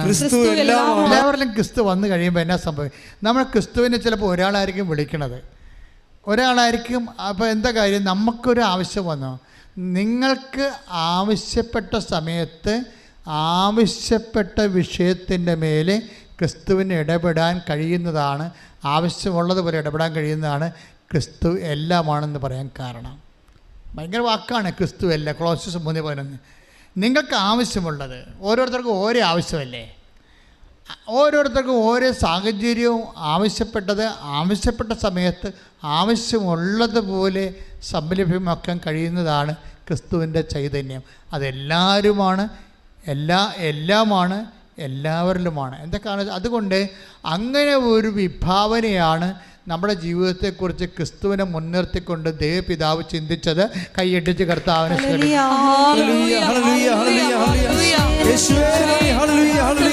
എല്ലാവരും നൽകണമേ. വിശ്വാസിയെ പതറാതെ, വിശ്വാസിയെ പതറാതെ, വിശ്വാസി പതറാതെ, വിശ്വാസി പതറാതെ, വിശ്വാസത്തിനാൽ നീതിമാൻ ജീവിക്കും. വിശ്വാസിയെ പതറാതെ, വിശ്വാസിയെ പതറാതെ. അതായത് ഇനി വളരെ ശ്രദ്ധയോടെ സൂക്ഷ്മതയോടെയാണ് വചനം ഗ്രഹിക്കേണ്ടത്. വചനത്തെ നിങ്ങൾ സ്നേഹിച്ചില്ലെങ്കിൽ വചനം നിങ്ങളുടെ അടുക്കിലേക്ക് വരത്തില്ല. നിങ്ങളവർക്ക് ഇത് കഴിയുമ്പോൾ വേറെ എന്തോ സംഭവിക്കുമെന്ന് പറഞ്ഞിരിക്കരുത്. ഇതാണ് സംഭവിക്കേണ്ടത്. ക്രിസ്തുവിനെ നിങ്ങൾ സ്വീകരിക്കുന്നതാണ് സംഭവിക്കേണ്ടത്. ഇപ്പം ഇവൻ്റെ സംഭവം തന്നെ എന്താണ്? അതിൻ്റെ അകത്ത് ഒരു മലയാളിക്ക് ഇവനോട് വല്ലാത്ത സ്നേഹം, അവൻ ദൈവസ്നേഹമുള്ളവനാണ്. അവൻ ഞായറാഴ്ച കൊണ്ടുപോയിട്ട് ക്യാബിനിൽ കൊണ്ടുപോയിട്ട് ഇൻ്റർനെറ്റ് എടുത്തിട്ട് മുട്ടയിൽ നിന്ന് കുർബാന കാണുന്നവനാണ് ഓൺലൈനിൽ. കണ്ട കാര്യം നമ്മൾ പോകണ്ടല്ലേ? ആ മലയാളി ഇവനേക്കാൾ ഭക്തനാണ്, കർത്താവുമായിട്ട് ബന്ധമുള്ളവനാണ്. അവൻ ഞായറാഴ്ച ഈ കടലിൽ ഞായറാഴ്ച തിങ്കളാഴ്ച ഒന്നും അറിയത്തില്ലല്ലോ. അപ്പോൾ ഞായറാഴ്ച പോയിട്ട് അവൻ്റെ ക്യാബിനിൽ പോയിട്ട് ഇൻ്റർനെറ്റ് ഓൺ ചെയ്തിട്ട് ഓൺലൈനിൽ മുട്ടയിൽ നിന്ന് കുർബാന കാണുന്നവനാണ്. നോക്കി, അതായത് ക്രിസ്തു ഒരു വ്യക്തികളിൽ ജീവിക്കുമ്പോൾ നമ്മൾ ദൈവം നിങ്ങളെ കൊണ്ട് എത്തിക്കണ തുറമുഖം കണ്ടില്ലേ? ആ സാധു എന്താ പറഞ്ഞത്? എനിക്ക് 300 കിലോമീറ്റർ ഒറ്റയ്ക്ക് സഞ്ചരിക്കണ്ടേ? അപ്പോൾ അവൻ്റെ പ്രശ്നം അവൻ ഉടനെ സങ്കടപ്പെട്ട് പറയുമ്പോൾ ആ സങ്കടത്തിന് എന്ത് സുന്ദരമായ ഒരു പരിഹാരമാണ് ഉണ്ടായിരിക്കുന്നത്. അവന് ശമ്പളം കൂടി, നല്ല ക്രൂസിനെ കിട്ടി, ദൈവവിശ്വാസമുള്ളവരെ കിട്ടി, എല്ലാം. സകല വാഗ്ദാനങ്ങളുമാണ്. എന്തെല്ലാം വാഗ്ദാനങ്ങളും മനുഷ്യന് ദൈവം കൊടുത്തിട്ടുണ്ടോ അതെല്ലാം ഇതിനകത്തുള്ളതാണ്. ഐ വിൽ റീഇൻസ്റ്റേറ്റ് യു എന്നൊക്കെ പറയുന്ന പോലെ ഇപ്പം നമ്മൾ എവിടെ നിന്നാണ് ഇപ്പം 2 കൊറിന്തോസ് 1:20 take the word of God സകല വാഗ്ദാനങ്ങൾ 2 കൊരിന്തോസ് 1:20 2 കൊറിന്തോസ് 1:20 ദൈവത്തിന്റെ സകല വാഗ്ദാനങ്ങളും പറഞ്ഞ ഇടിമുഴക്കം പോലെ ദൈവത്തിന്റെ സകല വാഗ്ദാനങ്ങളും ക്രിസ്തുവിൽ അതേ എന്ന് തന്നെ. അപ്പൊ ക്രിസ്തുവിൽ നോ ഇല്ലെന്ന് മനസ്സിലായില്ലേ? ക്രിസ്തുവിൽ എന്താണെന്ന്? ക്രിസ്തുവിൽ അതേ ഉള്ളൂ, ക്രിസ്തുവിൽ നോ ഇല്ല. ക്രിസ്തുവിൽ നോ ഇല്ലാത്തത് കൊണ്ടാണ് അമ്മ രക്ഷപ്പെട്ടതെന്ന് ഞാൻ പറയത്തുള്ളൂ. മനസ്സിലായില്ലേ? ഒന്ന് പറഞ്ഞ സകല വാഗ്ദാനങ്ങളും ക്രിസ്തുവിൽ അതേ തന്നെ അല്ലേ? അപ്പൊ ക്രിസ്തുവിൽ യേശേ ഉള്ളൂ, നോ ഇല്ല, ഉറപ്പല്ലേ? അതുകൊണ്ട് നോ പറഞ്ഞെങ്കിലും അത് സിറ്റുവേഷൻസിൻ്റെ സീരിയസ്നെസ് അമ്മ മനസ്സിലാക്കി. എനിക്ക് കാനായിലെ കല്യാണത്തിൽ അവർക്ക് വീഞ്ഞില്ലെന്ന് പറഞ്ഞില്ലേ? നോ എന്നാണല്ല പറഞ്ഞത് അമ്മ. അവർക്ക് വീഞ്ഞ് ഇല്ല, നോ അല്ലേ? അവർക്കില്ല. അപ്പം അമ്മയോട് ഈശോ എന്താ പറയണത്? എനിക്ക് നിനക്കും എന്ത്, എൻ്റെ സമയം ഇനിയും സമാഗതമായിട്ടില്ലല്ലോ. അപ്പോൾ ഇല്ലാത്തതിൻ്റെ പ്രോബ്ലം ഉണ്ട്. പക്ഷേ അമ്മയ്ക്കത് മനസ്സിലാകും. അമ്മയാണ് ക്രിസ്തുവിനെ ആദ്യം മനസ്സിലാക്കിയത്. ഇപ്പം ഇങ്ങനെ പറയുന്നുണ്ടെങ്കിലും ക്രിസ്തുവിൽ നോ ഇല്ലെന്ന് അമ്മയ്ക്കറിയാം. എന്താ കാര്യം? എത്രയോ വർഷം അമ്മയാണ് ആദ്യം മനസ്സിലാക്കിയത്. സകല വാഗ്ദാനങ്ങളും ക്രിസ്തുവിൽ അതേ എന്ന് തന്നെയാണ്. യേശു മാത്രമേ ഉള്ളൂ, നോ ഇല്ലെന്ന് അമ്മയാണ് ആദ്യം മനസ്സിലാക്കിയത്. അതുകൊണ്ട് അമ്മയുടെ സ്റ്റാൻഡെല്ലാം കണ്ട് നിൽക്കുകയാണ്. നിന്നപ്പോൾ എന്താണ്? യേശു വരാൻ തുടങ്ങി. കാര്യമുണ്ട്, ക്രിസ്തുവിന് അങ്ങനെ നോ പറയാൻ പറ്റത്തില്ല. നിൻ്റെ ജോലി, വീട്, വിവാഹം, നിൻ്റെ കുഞ്ഞു കാര്യമായാലും ശരി, ക്രിസ്തുവിന് നോ പറയാൻ പറ്റത്തില്ല. കാര്യം സകല വാഗ്ദാനങ്ങളുമാണ്. ഇതൊക്കെ ക്രിസ്തുവിനോട് പറയാൻ പറ്റുമോ? ഇപ്പോൾ ഒരു ദിവസം ഒരു ചേച്ചിയുടെ സാക്ഷ്യം പറഞ്ഞു. അപ്പോൾ അവരുടെ 1 മാസമായിട്ട് ബ്ലീഡിങ്ങാണ്. ഈ ബ്ലീഡിങ്ങൊക്കെ എങ്ങനെയാണ് ക്രിസ്തുവിനോട് പറയണം എന്നുള്ളതാണ് അവർക്ക് അത്ര ക്രിസ്തുവിനെക്കുറിച്ച് അറിയത്തുള്ളൂ. ഇതൊക്കെ എങ്ങനെ പറയും? 1 മാസമായിട്ട് ബ്ലീഡിങ് മാറണില്ല. ഇവർക്കാണെങ്കിൽ ഭയങ്കര ചമ്മൽ. വീട്ടിൽ പറയാനും പ്രശ്നം. വീട്ടിൽ പറഞ്ഞാൽ ആശുപത്രി പറഞ്ഞാൽ പിന്നെ യൂട്രസ് ഓപ്പറേഷൻ പറയും. ഇവർക്ക് ഇതൊക്കെ പേടിയാണ്. അതാണ് പ്രശ്നം. വീട്ടിൽ പറയാത്ത കാര്യം ഇവർക്ക് യൂട്രസ് ഓപ്പറേഷൻ പറയും. യൂട്രസ് ഇറങ്ങി പറഞ്ഞാൽ അവർക്ക് ഫീൽ ചെയ്യുന്നുണ്ട്. അതാണ് ബ്ലീഡിങ് നിൽക്കാത്തത്. പക്ഷേ ഉടമ്പടി എടുത്ത് തൈലം തേച്ച് കഴിഞ്ഞപ്പോഴുണ്ട് ഇങ്ങനെ ഹെയർ ബ്രേക്ക് ഇട്ട പോലെ ഈ ബ്ലീഡിങ് നിൽക്കും. സാക്ഷ്യം യൂട്യൂബിൽ കിടപ്പുണ്ട്, നോക്കിയാൽ മതി. സകല വാഗ്ദാനങ്ങളും നിൻ്റെ നിൽക്കാത്ത രക്തസ്രാവം പോലും ക്രിസ്തുവിൽ അതേ തന്നെയാണ്. കൈയിട്ടിച്ച് ഉപരിതലത്തിൽ പൊടിമഞ്ഞ് പോലെ വെളുത്തുരുണ്ട് ലോലമായ ഒരു വസ്തു കാണപ്പെട്ടു. പ്ലീസ് ഒന്നിനു വായിച്ചു. അത് മഞ്ഞുരുകിയപ്പോൾ മരുഭൂമിയുടെ ഉപരിതലത്തിൽ പൊടിമഞ്ഞു പോലെ വെളുത്തുരുണ്ട് ലോലമായ ഒരു വസ്തു കാണപ്പെട്ടു. പ്ലീസ് ഇതിന് ഇവർക്ക് മനസ്സിലായില്ല. മന്നു എന്ന് പറഞ്ഞ് ഇവർ നടക്കും. എന്താണിത്? എന്താണ് അവർക്ക് അറിയത്തില്ലല്ലോ. അതാണ് അറിയാത്ത അപ്പം എന്ന് പറയുന്നത്. മന്ന എന്ന് പറഞ്ഞാൽ അവിടെ ഭാഷയെ വിളിക്കണം മന്ന. പക്ഷേ എന്താണെന്ന് ഇതെന്താ? എപ്പോഴാണ് സംഭവിക്കുന്നത്? മഞ്ഞുരുകുമ്പോഴാണ്. രാത്രി ഇരുട്ടും മഞ്ഞും ജീവിതത്തിൻ്റെ അനുഭവങ്ങളാണ്. കുറച്ച് കഴിയുമ്പോൾ കർത്താവ് നിനക്ക് അപ്പം തരുമ്പോൾ നിൻ്റെ ജീവിതത്തിലെ മഞ്ഞുരുകിപ്പോവും. മഞ്ഞുരുകിട്ടത് കാണും. കണ്ണീരിൻ്റെ കാലം അങ്ങോട്ട് ഉരുകി മാറും. കണ്ണീരിൻ്റെ കാലം, ജോലിയില്ലാത്ത കാലം, ആരോഗ്യമില്ലാത്ത എന്തൊക്കെ രോഗിയായിരുന്ന കാലം, ഈ മഞ്ഞ് ഉരുകിപ്പോവും. എല്ലാ മഞ്ഞും ഉരുകാനുള്ളതാണ്. എല്ലാ സങ്കടങ്ങളും കർത്താവിന് ഉരുക്കാനുള്ളതാണ്, ഉരുക്കി കളയാനുള്ളതാണ്. കൈയടിച്ച് കർത്താൻ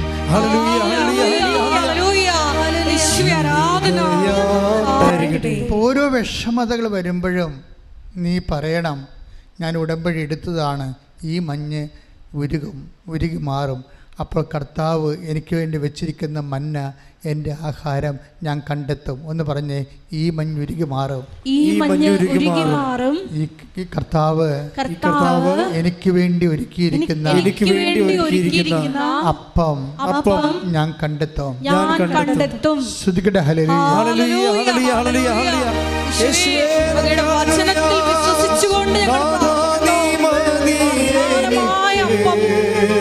ധ്യാനത്തിൽ പങ്കെടുത്ത്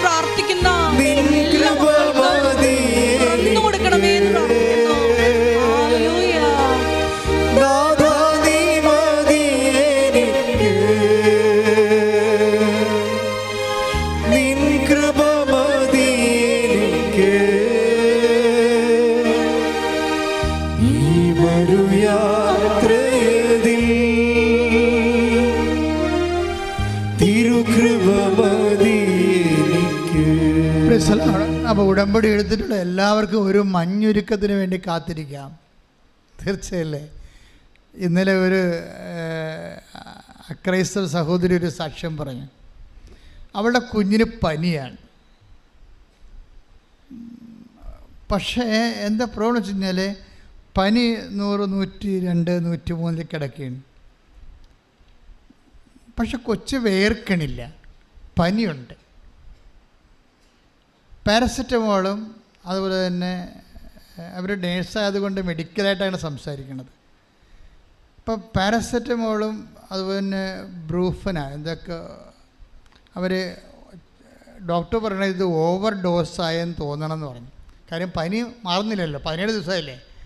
അപ്പോൾ ഇത് കൊടുത്ത് ഓവർ ഡോസായത് കാരണം കരളിന് നീര് കെട്ടി. ഡോക്ടർ അങ്ങനെയാണ് പറയണത്. ചിലപ്പോഴിതിൻ്റെ ഡോസ് ഓവറായത് കാരണം ലിവർ സ്വെല്ലിങ് ആയതായിരിക്കും എന്ന് പറഞ്ഞ്. അതുകൊണ്ട് സ്വെല്ലിങ് ആയിക്കഴിഞ്ഞാൽ നിങ്ങൾക്കറിയാമല്ലോ, ലിവർ നീര് കെട്ടിക്കഴിഞ്ഞാൽ പിന്നെ പനി ഒരിക്കലും മാറത്തില്ല. എന്നിട്ട് ഇങ്ങനെ 17 ദിവസം മറ്റ് സ്കാനിങ് റിപ്പോർട്ടൊക്കെ എല്ലാം ഓക്കെയാണ്. പക്ഷേ ഇത് കറക്റ്റ് വെച്ച് കഴിഞ്ഞാൽ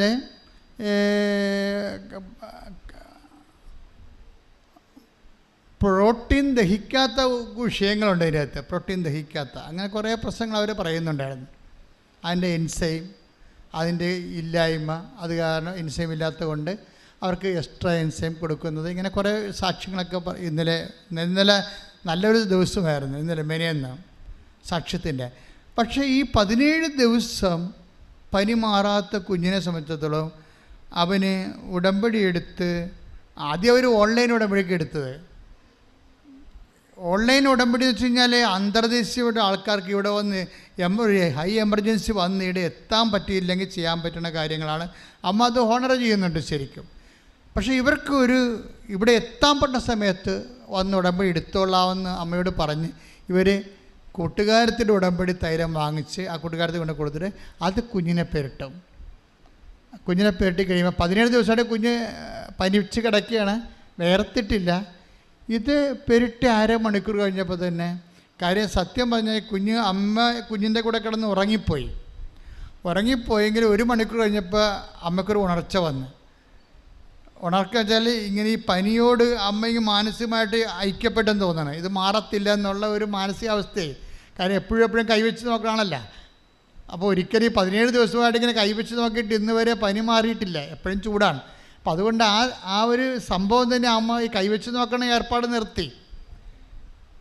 അവർ കിടന്ന് കൊച്ചിൻ്റെ കൂടെ ഉറങ്ങുകയാണ്. പക്ഷെ 1 മണിക്കൂർ കഴിഞ്ഞപ്പോൾ അവർക്ക് ഉണർച്ച വന്നപ്പോൾ അയ്യോ ഉടമ്പടി തൈലം തേച്ചതാണല്ല, ഒന്ന് നോക്കിയേക്കാം. അതിൻ്റെ കൊച്ചു വെട്ടി വേർതിരിക്കണം. അതായത് അമ്മ ഇത് രണ്ടും കൽപ്പിച്ചിറങ്ങിയിരിക്കുകയാണ് സത്യമായിട്ടും.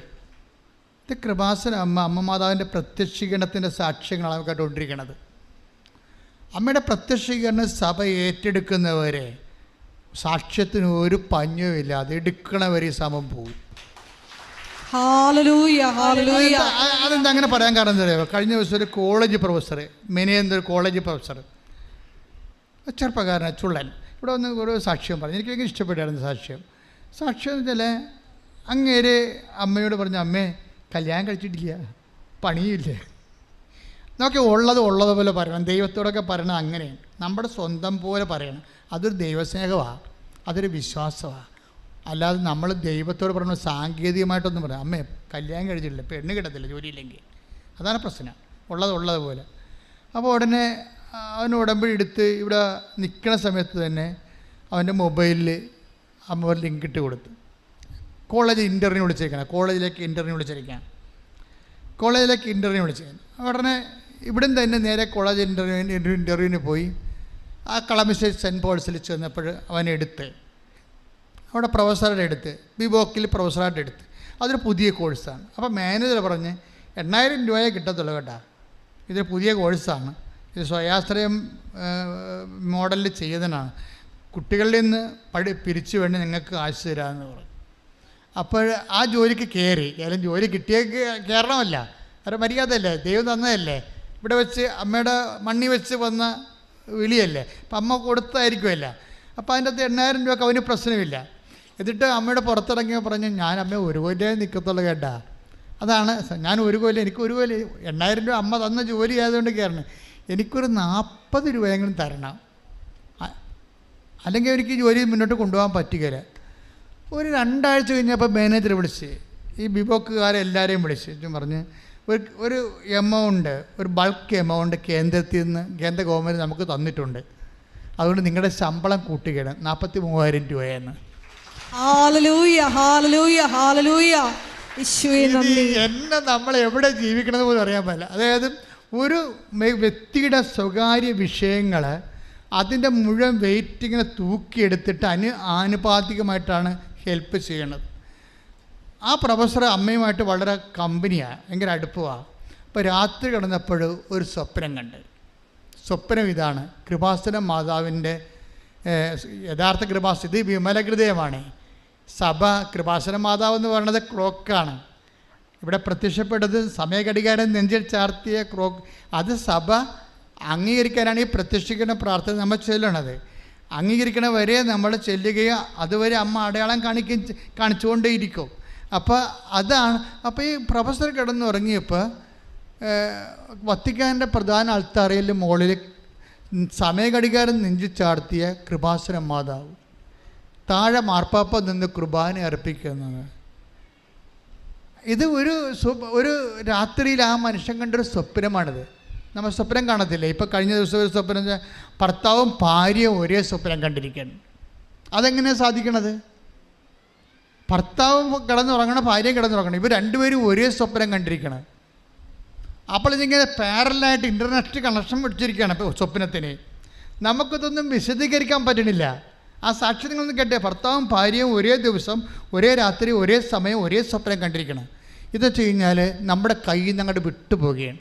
ദൈവം കൽപ്പിച്ചു കൂട്ടി ഇറങ്ങി തൻ്റെ ജനങ്ങളുടെ കണ്ണുനീരൊപ്പുന്ന അതിശാസ്ത്രീയമായൊരു കാലം. ശ്രദ്ധിക്കട്ടെ. എൻ്റെ ജീവിതത്തിൻ്റെ സ്വപ്നം കർത്താവ് വാഗ്ദാന പേടകത്തിൻ്റെ ഒരു പ്രൊവിഷനാക്കി, സാധ്യതയാക്കി മാറ്റിയിരിക്കുന്നു. കൈയടിച്ച് കർത്താവിനെ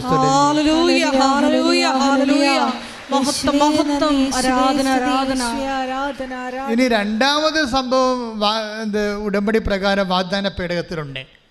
അതെന്താണെന്ന് നോക്കാം. അതെന്താണ്? അത് ഹെബ്രായർ 9:14 എടുത്ത് ശ്രദ്ധിക്കട്ടെ. ഹല്ലേലൂയ ഹല്ലേലൂയ ഹല്ലേലൂയ ഹല്ലേലൂയ ഹല്ലേലൂയ. മന്ന വെച്ചിരുന്ന സ്വർണ്ണ കലശവും അഹ്റോന്റെ തളിർത്ത വടിയും. രണ്ടാമത്തെ സംഭവം എന്താണ്? അഹ്റോന്റെ തളർത്ത വടി. അതെന്താ സംഭവിച്ചത്? അഹ്റോന്റെ തളർത്ത വടിയുടെ ഓൾഡ് ടെസ്റ്റമെന്റ് റെഫറൻസ് എടുത്ത് അഹ്റോന്റെ വടി എങ്ങനെയാണ് തളർത്തതെന്ന് കാണാം. ശ്രദ്ധിക്കട്ടെ. ഹല്ലേലൂയ ഹല്ലേലൂയ ഹല്ലേലൂയ. യേശുവേ നന്ദി. ഹല്ലേലൂയ ഹല്ലേലൂയ ഹല്ലേലൂയ. യേശുവേ ആരാധന ആരാധന ആരാധന ആരാധന. ഹല്ലേലൂയ ഹല്ലേലൂയ ഹല്ലേലൂയ ഹല്ലേലൂയ ഹല്ലേലൂയ ഹല്ലേലൂയ. സംഖ്യ 17:7-8 തിരുവചനങ്ങൾ. സംഖ്യ 17:7-8. സാക്ഷി കൂടാരത്തിൽ സാക്ഷ്യ കൂടാരത്തിൽ കർത്താവിന്റെ മുമ്പിൽ മോശ വടികൾ വെച്ചു.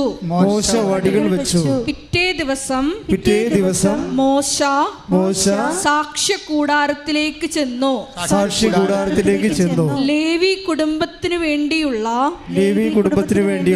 അഹ്റോന്റെ വടി മുള പൊട്ടി പൂത്തു തളിർത്ത് ബദാം പഴങ്ങൾ കായ്ച്ചു നിന്നു. അഹ്റോന്റെ പൗരോഹിത്യത്തെ കുറിച്ച് സംശയം വന്നപ്പോഴേ മോസസിന്റെ ഭാര്യ കലാപക്കുഴ ഉയർത്തി, അഹ്റോൻ പുരോഹിതനല്ല, അയാളുടെ പോലെ കഴിവ് എനിക്കുണ്ട് എന്നും പറഞ്ഞുകൊണ്ട് അപ്പോൾ വനിതാ പൗരോഹിത്യത്തിന് വേണ്ടി മോസസിന്റെ ഭാര്യ കലാപക്കുഴ ഉയർത്തി. പക്ഷേ എന്താ പറഞ്ഞാൽ ആ കാലങ്ങളിൽ തന്നെ അഹ്റോന് കൊടുത്തിരുന്നത് വരവാണ്, പൗരോഹിത്യ വരമാണ്. അവൻ ലേവ്യ ഗോത്രത്തിലുള്ളതാണ്. അപ്പോൾ ആ വരം ദൈവം തിരിച്ചെടുത്തില്ല. അപ്പോൾ മോസസ് വൈഫിനെയും തള്ളിക്കളയരുത്, കുടുംബകലഹം ഉണ്ടാവും അല്ലേ? അമ്മായിയപ്പൻ ജത്രോയൊക്കെ കാല് വാരുകയാണെങ്കിൽ പിന്നെ പണിയായിരിക്കും. അപ്പോൾ അമ്മായിയപ്പനും ഒപ്പിക്കണം, വൈഫിനും ഒപ്പിക്കണം. മാനുഷികമായ കുറേ ഒപ്പിക്കലുകൾ വന്നപ്പോൾ മോസസ് ഉപ്പുപ്പം കളത്തിലായി. അയാൾ പറഞ്ഞു, ഞാനായിട്ട് മറുപടി പറഞ്ഞില്ല അല്ലേ, ഞാൻ പറഞ്ഞ വാപ്പ ഉമ്മനെ തല്ലും അല്ലെങ്കിൽ പട്ടി കളച്ച ദിനമെന്ന് പറഞ്ഞാൽ ഉപ്പുപ്പം കളത്തിലായി. അപ്പോൾ മോശത്ത് പറഞ്ഞു, ഒരു ശരി, കർത്താവ് തീരുമാനിക്കട്ടെ.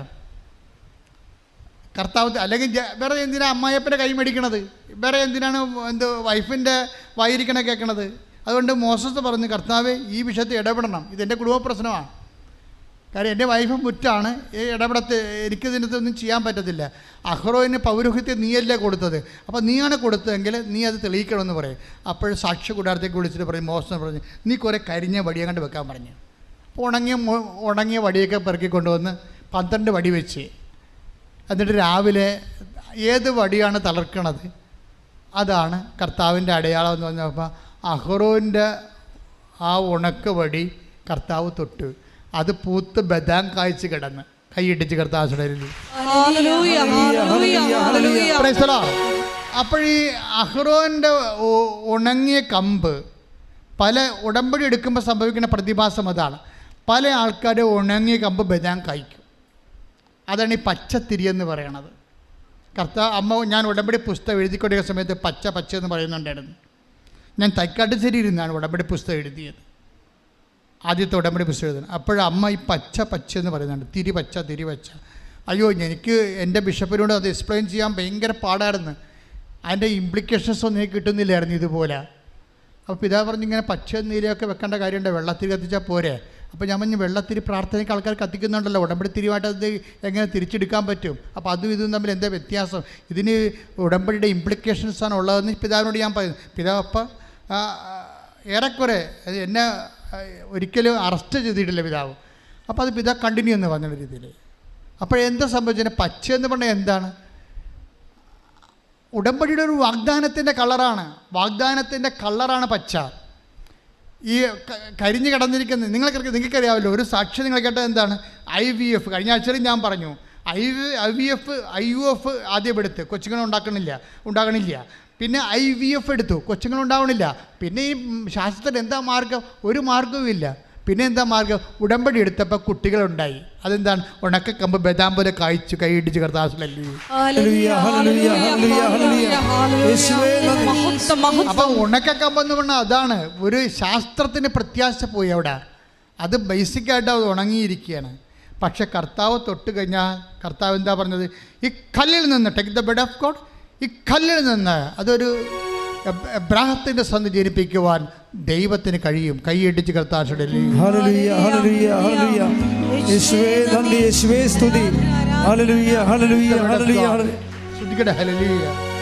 ആരാധന ആരാധന യേശുവേ ആരാധന.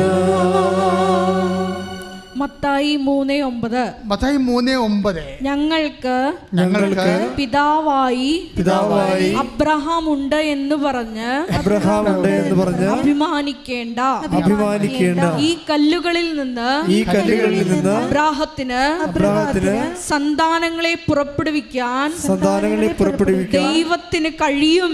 ദൈവത്തിന് കഴിയുമെന്ന് ഞാൻ നിങ്ങളോട് പറയുന്നു.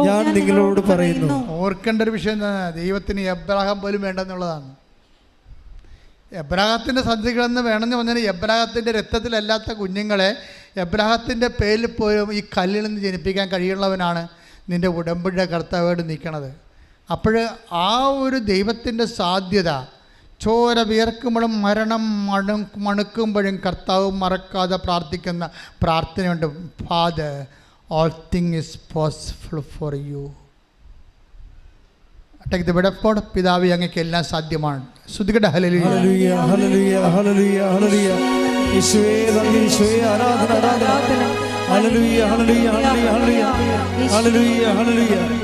മർക്കോസ് 14:36 അവൻ പറഞ്ഞു ആബാ പിതാവേ, എല്ലാം അങ്ങേക്ക് സാധ്യമാണ്.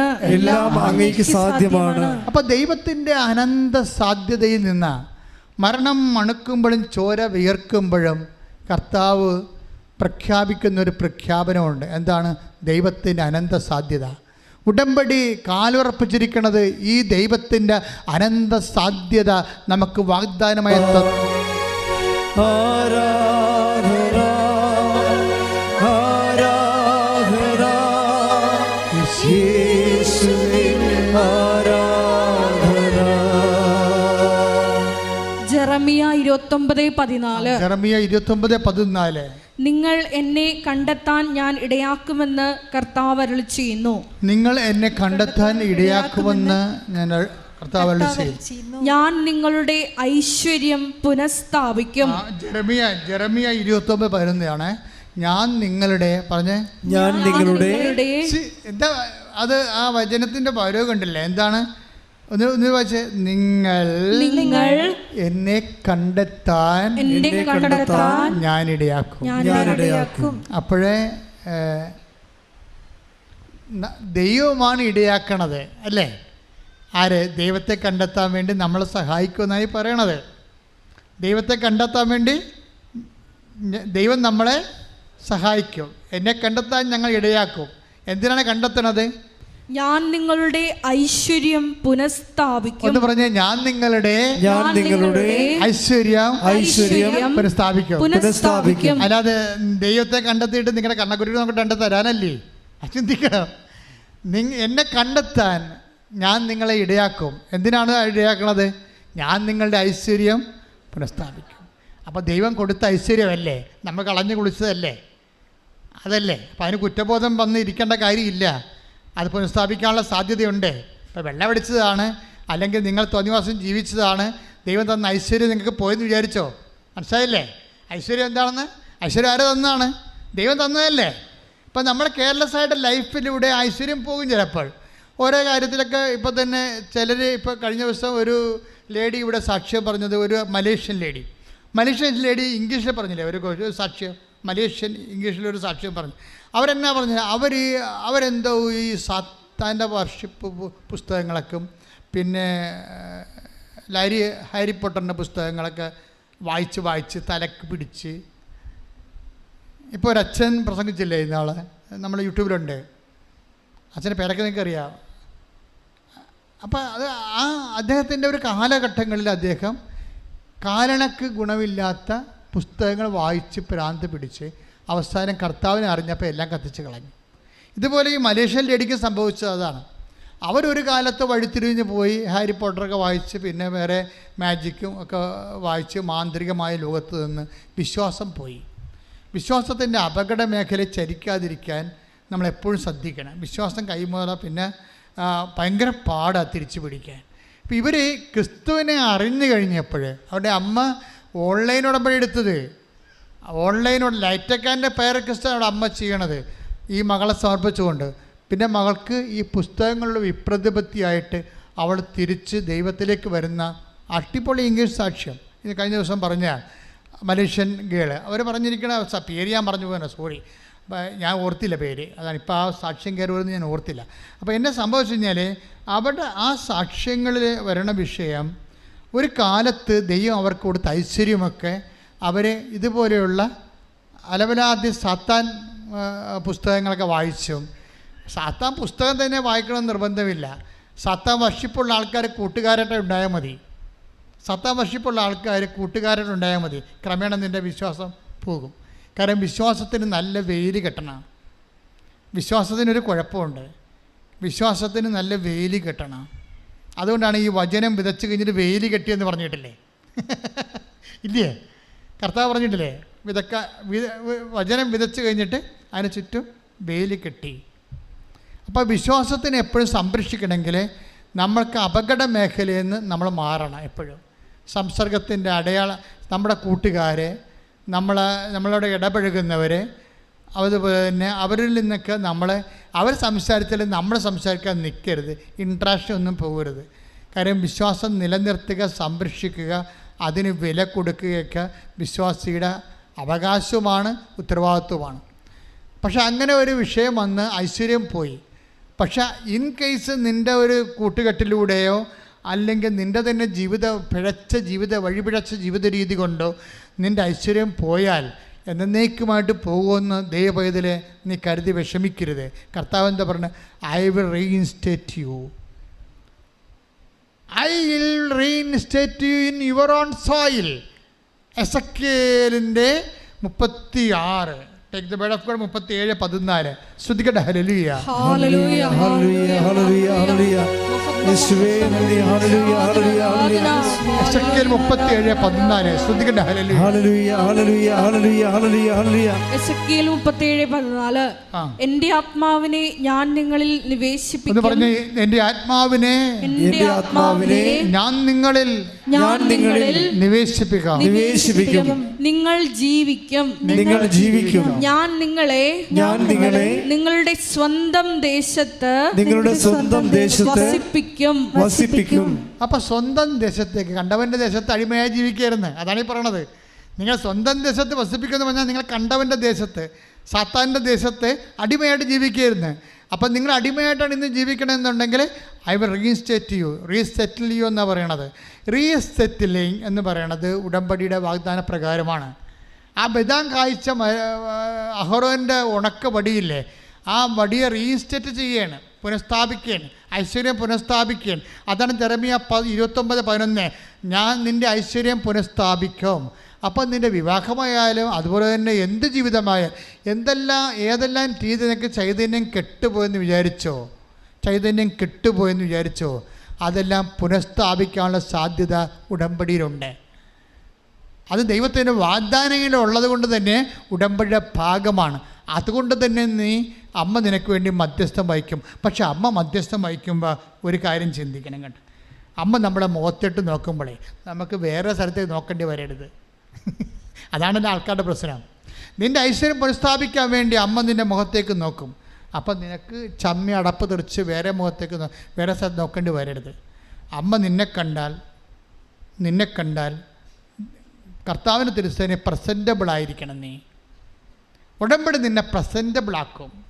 എന്ന് വെച്ച് കഴിഞ്ഞാൽ കർത്താവിൻ്റെ തിരുസന്നിധിയിൽ അവർക്ക് വേണ്ടി ഇത് ചെയ്ത് കൊടുക്കണമെന്ന് പറയാനുള്ള അമ്മ പറഞ്ഞാൽ പിന്നെ യേശു കേൾക്കും. പക്ഷെ നിന്നെ കാണുമ്പോൾ അമ്മയ്ക്ക് തോന്നണം നിന്നെ പ്രസൻറ്റ് ചെയ്യാൻ പറ്റിയ ആളാണെന്ന്. മനസ്സിലായില്ലേ?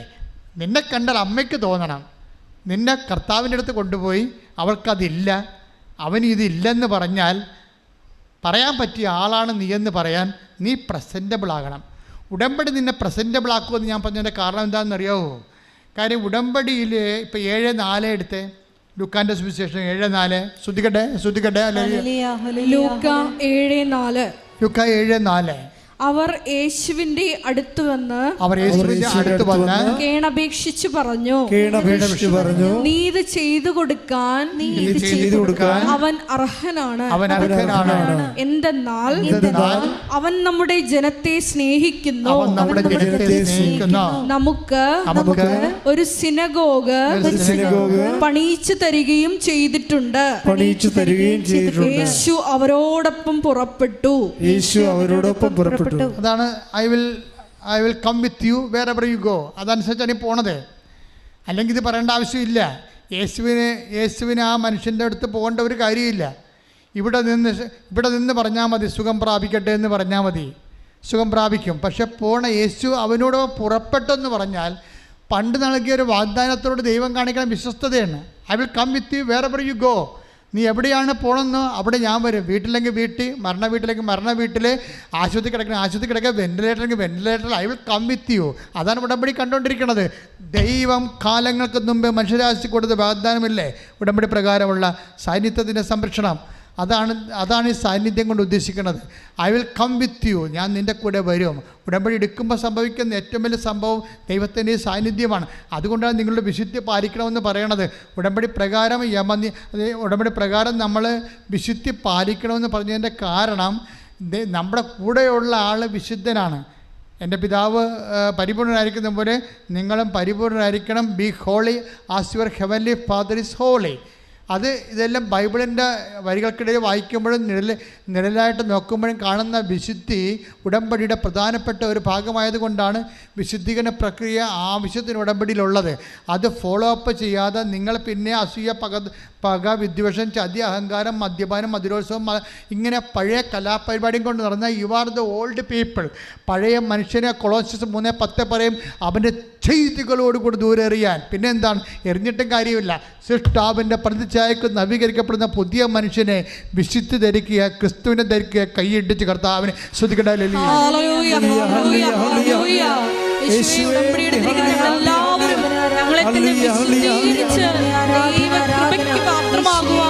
ഈ ആരാധനയിലൂടെ ഞങ്ങളെ അഭിഷേകം ചെയ്യണമേ. Hallelujah, hallelujah. Praise the Lord.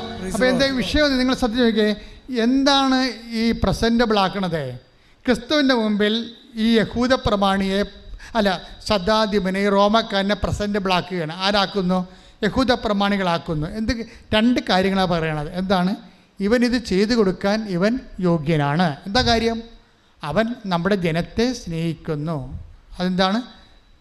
അത് കൽപ്പനയുടെ ഭാഗമാണ്. എല്ലാത്തിനും ഉപരി ദൈവത്തെ സ്നേഹിക്കാൻ, നിന്നെപ്പോലെ തന്നെ നിൻ്റെ അയൽക്കാരനെ സ്നേഹിക്കുക. അതെ, ജനത്തെ സ്നേഹിക്കുന്നു. രണ്ടാമത്തെ എന്താണ്? നമുക്കൊരു സിനഗോഗും പണിത് തന്നിട്ടുണ്ട് എന്ന് പറഞ്ഞാൽ എന്താണ്? ദൈവത്തെ സ്നേഹിക്കുന്നു. അതിലെ സംഭവം. അപ്പോൾ ഇവൻ ഇത് ചെയ്ത് കൊടുക്കുക. ഇപ്പം അമ്മ മാതാവിൻ്റെ മാധ്യസ്ഥത്തിൽ നിൻ്റെ കാര്യം, ഇപ്പം നീ അയൽ ടേസ്റ്റ് എടുത്ത് 7 പ്രാവശ്യം തോറ്റ പാർട്ടിയാകാം. ചിലപ്പോൾ 4 സ്ഥലത്തിന്, ഇപ്പോൾ ഒരു ദിവസം ഒരു അപ്പച്ചനെ കാണിച്ച് 7 സ്ഥലത്തും ജപ്തിയാണ്. 7 സ്ഥലത്തും ജപ്തിയായ അപ്പച്ചനെ കാണുമ്പോൾ അമ്മയുടെ ഞാൻ കൊണ്ടുവന്ന് കൊടുക്കും. അറിയാമോ? നിങ്ങൾക്കറിയാമല്ലോ, എനിക്ക് എപ്പോഴും രേഖ വേണം എന്ന് പറഞ്ഞാൽ എന്തിനാണെന്ന് അറിയാമോ? നമ്മൾ അച്ഛൻ്റെ അടുത്ത് നിങ്ങൾ വരുമ്പോൾ രേഖയാണ് ഞാൻ കൊടുക്കുന്നത് അമ്മയുടെ അടുത്ത്. അപ്പോൾ അമ്മയ്ക്ക് തോന്നണം ഈ 7 സ്ഥലത്തും ജപ്തിയുള്ള ആൾക്ക് ഇത് ചെയ്ത് കൊടുക്കാൻ അവൻ അർഹനാണെന്ന് തോന്നണമെങ്കിൽ എന്ത് ചെയ്യണം? അവൻ ജനത്തെ സ്നേഹിക്കണം, മനുഷ്യനെ സ്നേഹിക്കണം. അതുകൊണ്ടാണ് ഞാൻ നിങ്ങളോട് പറയണത്, രോഗികളെ പോയി കാണണം, ആശുപത്രി സന്ദർശിക്കണം, മനുഷ്യനെ സ്നേഹിക്കണം, വസ്ത്രമില്ലാത്തവർക്ക് വസ്ത്രം കൊടുക്കണം, അതുപോലെ തന്നെ ഭക്ഷണമില്ലാത്തവർക്ക് ഭക്ഷണം കൊടുക്കണം, മനുഷ്യനെ സ്നേഹിക്കണം. പിന്നെ എന്താണ്? അവൻ നമുക്കൊരു സിനഗോഗ് പണിത് തന്നിട്ടുണ്ട്. ദൈവത്തെ സ്നേഹിക്കണം. ദൈവത്തെ സ്നേഹിക്കാൻ വേണ്ടിയാണ് കർത്താവിനെ അറിയാത്തത് അറിയിക്കേണ്ടത്, അറിഞ്ഞവരെ ആഴപ്പെടുത്തുന്നത്, സുവിശേഷ വേല ചെയ്യണത്, കൃപാസനം പത്രം മേടിച്ച് കൊടുക്കുന്നത്, യൂട്യൂബ് സബ്സ്ക്രൈബ് ചെയ്യണത്, യൂട്യൂബ് ഷെയർ ചെയ്യണത്, എല്ലാം ദൈവത്തെ സ്നേഹമാണ്. മനസ്സിലായില്ലേ? അപ്പോഴേ ഇത് നിങ്ങളുടെ കപ്പാസിറ്റി കൂട്ടുകയാണ്. നിങ്ങളിതൊന്നും ചെയ്യത്തില്ല, വെറുതെ ഒരു ചെടുത്തി പ്രത്യക്ഷിക്കുന്ന പ്രാർത്ഥനയും ചൊല്ലിക്കൊണ്ടിരിക്കുകയാണ്. വല്ല കഥയുണ്ട്. അവരെ എങ്ങനെ പ്രസൻറ്റ് ചെയ്യും മാതാവ്? നിങ്ങളെപ്പോഴും മനസ്സിലാക്കേണ്ടത്, അതായത് ഒരു പണിയും ചെയ്യാതെ പ്രത്യക്ഷിക്കുന്ന പ്രാർത്ഥന മാത്രം ചൊല്ലിക്കൊണ്ടിരിക്കുന്നവരെ നിങ്ങൾ ആദ്യം ചിന്തിക്കേണ്ടത് മാതാവിൻ്റെ കാല് പൊങ്ങാതിരിക്കാൻ നോക്കിയേക്കണം. കാര്യം മാതാവ് ഈ സർപ്പത്തിൻ്റെ തലയിട്ട് ചവിട്ടുന്ന കാലോട് നിൻ്റെ തലയിട്ട് ചവിട്ടാൻ ഇടവരുത്തരുത്. എന്തിനാണ്? നീ മര്യാദക്ക് ആദ്യം നീ പ്രസൻറ്റബിൾ ആക്കണം ദൈവത്തിൻ്റെ തിരുസന്നിധിയിൽ. അമ്മയ്ക്ക് പറയാൻ കഴിയണം, ഇവള് അല്ലെങ്കിൽ ഇവന് ചെയ്തു കൊടുക്കാൻ കർത്താവേ ഈശോ ഇവൻ യോഗ്യനാണ്, ഇവൾ യോഗ്യനാണ്. എന്താണ്? ദൈവത്തെ സ്നേഹിക്കുന്നു. ദൈവത്തെ സ്നേഹിക്കുന്ന ഭാഗമായിട്ട് അവൾ ദൈവത്തിൻ്റെ വേല ചെയ്യുന്നുണ്ട്. ചമ്മലില്ലാതെ ചളിപ്പില്ലാതെ കൃപാസന പത്രം കൊണ്ടുനടന്ന് കൊടുക്കും. ആ സാക്ഷ്യം കാണുന്നവരൊക്കെ ദൈവത്തെ സ്നേഹിച്ച് തിരിച്ചു വരും. അല്ലേ? അതാണ് പ്രേക്ഷിത ബല. ദൈവത്തെ സ്നേഹിക്കുന്നതാണത്. അല്ല കൃപാസന പത്രം കൊടുക്കണം അല്ല വിഷയം. ദൈവത്തെ സ്നേഹിക്കുന്നു. ആ സാക്ഷ്യം കേൾക്കുമ്പോൾ തന്നെ ആൾക്കാർ വരും. അപ്പോൾ 2 വീട്ടിൽ കൊണ്ട് ചെല്ലുമ്പോൾ പറയും, ഓ ഇത് ഞങ്ങൾക്ക് കിട്ടിയതാണ്, ഇത് കഴിഞ്ഞ ആഴ്ചത്തല്ല കിട്ടിയതാണ്. അപ്പോൾ പിന്നെ എന്ത് ചെയ്യും? പിന്നെ തിരിച്ച് വീട്ടിൽ പോകും. അങ്ങനെയല്ല, 2 വീട്ടിൽ പോകുന്നതിന് എടുത്തില്ലല്ലേ, ഇനി 3ാമത്തെ വീട്ടിൽ ചെല്ലാൻ ചമ്മലാണ്. ഈ ആൾക്കാർ എന്തിനാണ് ഇത്രയും കഷ്ടപ്പെടുന്ന ഉടമ്പടി ചെയ്യണത്? അതാണ് പ്രശ്നം. അപ്പം നിങ്ങളുടെ വയറ്റിപ്പഴപ്പ് നടക്കുകയും ചെയ്യണം, ദൈവത്തിനിട്ട് പണി കൊടുക്കുകയും ചെയ്യണം. എൻ്റെ അമ്മേ, ഇങ്ങനെ കുറേ എണ്ണം ഉടമ്പെടുക്കും നിനക്ക്. അപ്പോൾ എപ്പം നമ്മൾ ശ്രദ്ധിക്കേണ്ട ഇതാണ്, നിങ്ങൾ പ്രസൻറ്റബിൾ ആകണം ദൈവത്തിൻ്റെ സന്നിധിയിൽ. നിങ്ങളെ കാണുമ്പോൾ മാതാവിന് പറയണം അവൾ ദൈവത്തെ സ്നേഹിക്കുന്നുണ്ട്. എന്താണ് അമ്മയുടെ ജോലി? എന്താണ്? ക്രിസ്തുവിനെ അറിയിക്കുകയും അറിഞ്ഞവരെ ആഴപ്പെടുത്തുകയും ചെയ്യുന്നതാണ്. ക്രിസ്തുവിനെ പിതാവിനെ വാങ്ങിക്കുകയും വയറ്റിലിട്ട് വളർത്തുകയും തെറ്റ് വീട്ടിൽ നിർത്തി വളർത്തുകയും കുരിശോടുകൂടി വന്ന് അവസാനം ലോകത്തിന് പരിഹാര ബലിയെ ഏൽപ്പിക്കുകയും ചെയ്ത ഒരു കൈമാറ്റമുണ്ട്, ക്രിസ്തു കൈമാറ്റം. അതാണ് മെരിയൻ ഇവാഞ്ചലിസേഷൻ എന്ന് പറയുന്നത്. ആ ക്രിസ്തു കൈമാറ്റമാണ് നമ്മൾ യൂട്യൂബിലൂടെ ചെയ്യണത്, ഷെയർ ചെയ്തുകൊണ്ട്. ആ ക്രിസ്തു കൈമാറ്റമാണ് നമ്മളെ പത്രം കൈമാറിക്കൊണ്ട് വിശ്വാസ കൈമാറ്റം ചെയ്യണത്. ആ ക്രിസ്തു കൈമാറ്റമാണ് മൗത്ത് നമ്മൾ ചെയ്യണത്. കാണുമ്പോൾ എന്തെങ്കിലും പ്രശ്നങ്ങൾ ആരെങ്കിലും പറഞ്ഞാൽ ഉടനെ പറയും നിങ്ങൾ ഉടമ്പടി എടുക്കാൻ ആൾക്കാർ പറയും. അങ്ങനെയാണ് ആൾക്കാർ ഉടമ്പടി എടുക്കുന്നത്. അതാണ് ദൈവത്തെ സ്നേഹിക്കുമെന്ന് പറയണത്. ഉടമ്പടിയുടെ പ്രധാനപ്പെട്ട കാര്യമാണ്. പിന്നെ എന്താണ്? ഇവൻ നമ്മുടെ ജനത്തെ സ്നേഹിക്കുന്നു എന്നല്ലേ പറയണത്, മനുഷ്യനെ സ്നേഹിക്കുന്നു. മനുഷ്യനെ സ്നേഹിക്കാനാണ് ഈശോ പറഞ്ഞത്, ഞാൻ ചെയ്തതുപോലെ അത് അവൻ പറയണ പോലെ ചെയ്യുക. ഞാൻ രോഗിയായിരുന്നു, നിങ്ങളെന്നെ സന്ദർശിച്ചു. രോഗികളെ പോയി കാണണം, സന്ദർശിക്കണം, ഭക്ഷണം കൊടുക്കണം, നഗ്നനെ ഉടുപ്പിക്കണം, വസ്ത്രം കൊടുക്കണം, അറിവില്ലാത്തവർക്ക് അറിവ് കൊടുക്കണം, മനുഷ്യനെ സ്നേഹിക്കണം. ഈ 2 കാര്യം ഉടമ്പടിയിൽ 20% പ്രേയറും അതേസമയം തന്നെ 40% പ്രേക്ഷിത പ്രവർത്തനവും ദൈവത്തെ സ്നേഹിക്കുന്നതും 40% മനുഷ്യനെ സ്നേഹിക്കുന്നതാണ് ഉടമ്പടി. അതാണ് എല്ലാത്തിനേക്കുള്ള ദൈവത്തെ സ്നേഹിക്കുക, തന്നെപ്രതിൻ്റെ അയൽക്കാരനെ സ്നേഹിക്കുക. കൽപ്പനകളുടെ സാരസംഗ്രഹമാണെങ്കിലും അതിൻ്റെ കൃത്യമായ പ്രായോഗിക പദ്ധതിയാണ് ഉടമ്പടി.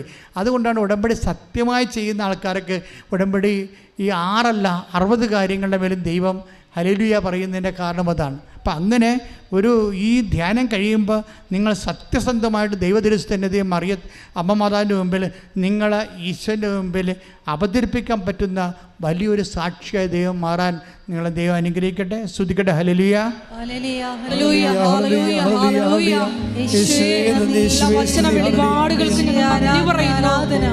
വചനത്തിലൂടെ പ്രത്യേകമായിട്ട് ഞങ്ങളെ വഴി നടത്തണമേ എന്ന് പ്രാർത്ഥിക്കുന്നു. ഓരോരുത്തരെയും വിശേഷ സാക്ഷികളായി മഹത്വം മഹത്വം ആരാധന ആരാധന. എല്ലാവരും എഴുന്നേൽക്കുക. രോഗസൗഖ്യ പ്രാർത്ഥന.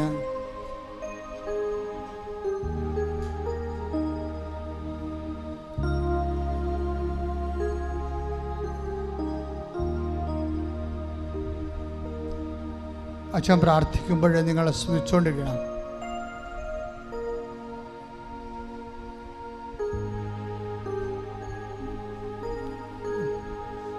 കർത്താവേ, നിന്റെ വിശുദ്ധ പൗരോഹിത്യത്തെ മഹത്വപ്പെടുത്തണമേ. കർത്താവേ, സഭയിലുള്ള സാന്നിധ്യം പ്രകടമാക്കണമേ. അമ്മേ, പരിശുദ്ധമേ, ദേവമാതാവേ, എല്ലാ മക്കൾക്കും വേണ്ടി മാധ്യസ്ഥം വഹിക്കണമേ. തീർത്ഥാടനത്തിൽ ഇവിടെ ആയിരിക്കുന്നവിടമേലും അങ്ങ് അകലെ ഭൂഖണ്ഡങ്ങളിലും ഞങ്ങളുടെ രാജ്യത്തിൻ്റെ വിവിധ സംസ്ഥാനങ്ങളിലും ഓൺലൈനിലായിരിക്കുന്നവർ, ഈ സംസ്ഥാനത്തെ വിവിധ ജില്ലകളിൽ ഓൺലൈനിൽ ഉടമ്പടിച്ച് എടുത്തിരുന്നുകൊണ്ട് ആരാധന കൂടുന്നവരെ ഇപ്പോൾ സ്പർശിക്കണമെന്ന് പ്രാർത്ഥിക്കുന്നു. അവിടെ ശരീരത്തെ സ്പർശിക്കണമേ. വിവിധമായ രോഗങ്ങളെ സ്പർശിക്കണമേ. മാറാത്ത രോഗങ്ങളെ സ്പർശിക്കണം. തീരാത്ത വ്യാധികളെ സ്പർശിക്കണമേ. ഉള്ളംകാലം മുതൽ ഉച്ചവരെ അവരെ സ്പർശിക്കണമേ. ഉച്ച മുതൽ ഉള്ളംകാലം വരെ കർത്താവിൻ്റെ രക്തം ആന്തരിക അവയവങ്ങളിലെ എല്ലാ പേശികളിലും കൊശങ്ങളിലും അസ്ഥികളിലും പല്ലുകളിലും എവിടെയാണ് രോഗമുള്ളത്, എവിടെയാണ് സിസ്റ്റ് ഉള്ളത്, എവിടെയാണ് ക്യാൻസർ ഉള്ളത്, എവിടെയാണ് സ്വെല്ലിംഗ് ഉള്ളത്, നീരുള്ളത്, യേശു ക്രിസ്തുവിൻ്റെ ഉന്നതമായ നാമത്തിൽ മാരക രോഗങ്ങൾ മാറിപ്പോകട്ടെ. സ്തുതിക്കട്ടെ. ഹല്ലേലൂയ. എല്ലാ രോഗികളെയും സ്പർശിക്കണമേ എന്ന് സാക്ഷികളായി ഉയർത്തണമേ എന്ന് മഹത്വം മഹത്വം ആരാധന ആരാധന ആരാധന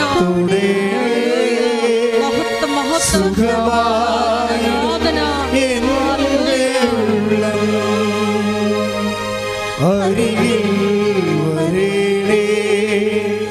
സദയം തുടേ സുഖായിടും എൻ്റെ ഉള്ളം. പരിശുദ്ധ പരമദിവ്യകാരുണ്യത്തിന് ആരാധനയും സ്തുതിയും പുകഴ്ചയും ഉണ്ടായിരിക്കട്ടെ. കൈ രണ്ടും കൂടി നെഞ്ചത്ത് വെച്ചുകൊണ്ട് പ്രാർത്ഥിക്കാം. വീട് ഇല്ലാത്തവര്, വീട് സ്ഥലമില്ലാത്തവര്, വീട് സ്ഥലവുമില്ലാത്തവർ, ജോലി ഇതുവരെ ഒത്തുവരാത്തവർ, ജോലി നഷ്ടപ്പെടാൻ പോകുന്നവർ, ഓഫർ ലെറ്റർ വന്നിട്ട് വിസ കിട്ടാത്തവർ, വിസ വന്നിട്ട് അക്കോമഡേഷൻ കിട്ടാത്തവർ, റിസൾട്ട് പ്രതീക്ഷിക്കുന്നവർ, റിസൾട്ട് വന്ന് തോറ്റുപോയവർ, അവരടുത്ത നടപടിയിൽ ദൈവികമായ ഇടപെടലുണ്ടാകാൻ വേണ്ടി, സാമ്പത്തിക ക്ലേശങ്ങളിലും ജപ്തിയിലും വന്നിരിക്കുന്നവർ, വ്യാപാര വ്യവസായങ്ങളെല്ലാം വരുമാനമില്ലാതെ തകർന്ന് പോയവർ, കൊടിയ മനക്ലേശങ്ങളിലും ഡൈവേഴ്സിലും ഒക്കെ ചെന്ന് പെട്ടിരിക്കുന്നവർ, വിവാഹം ഒത്തുവരാത്തവർ, മക്കളില്ലാത്തവർ, മക്കൾ ദുർനടപ്പിലും ഭ്രാന്തിലും ഡിപ്രഷനിലും ഒട്ടിസത്തിലൊക്കെ ചെന്ന് വല്ലാതെ അതുകൊണ്ട് വേദനിക്കുന്ന മാതാപിതാക്കന്മാർ, ആ മക്കളെ സ്പർശിക്കാൻ വേണ്ടി കണ്ണീരോടെ പ്രാർത്ഥിക്കട്ടെ. ശ്രദ്ധിക്കട്ടെ.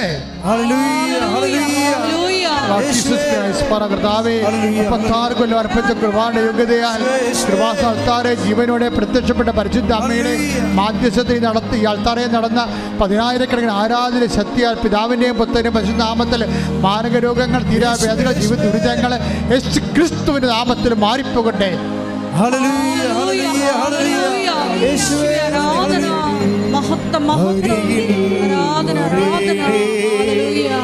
സദയം തുടേ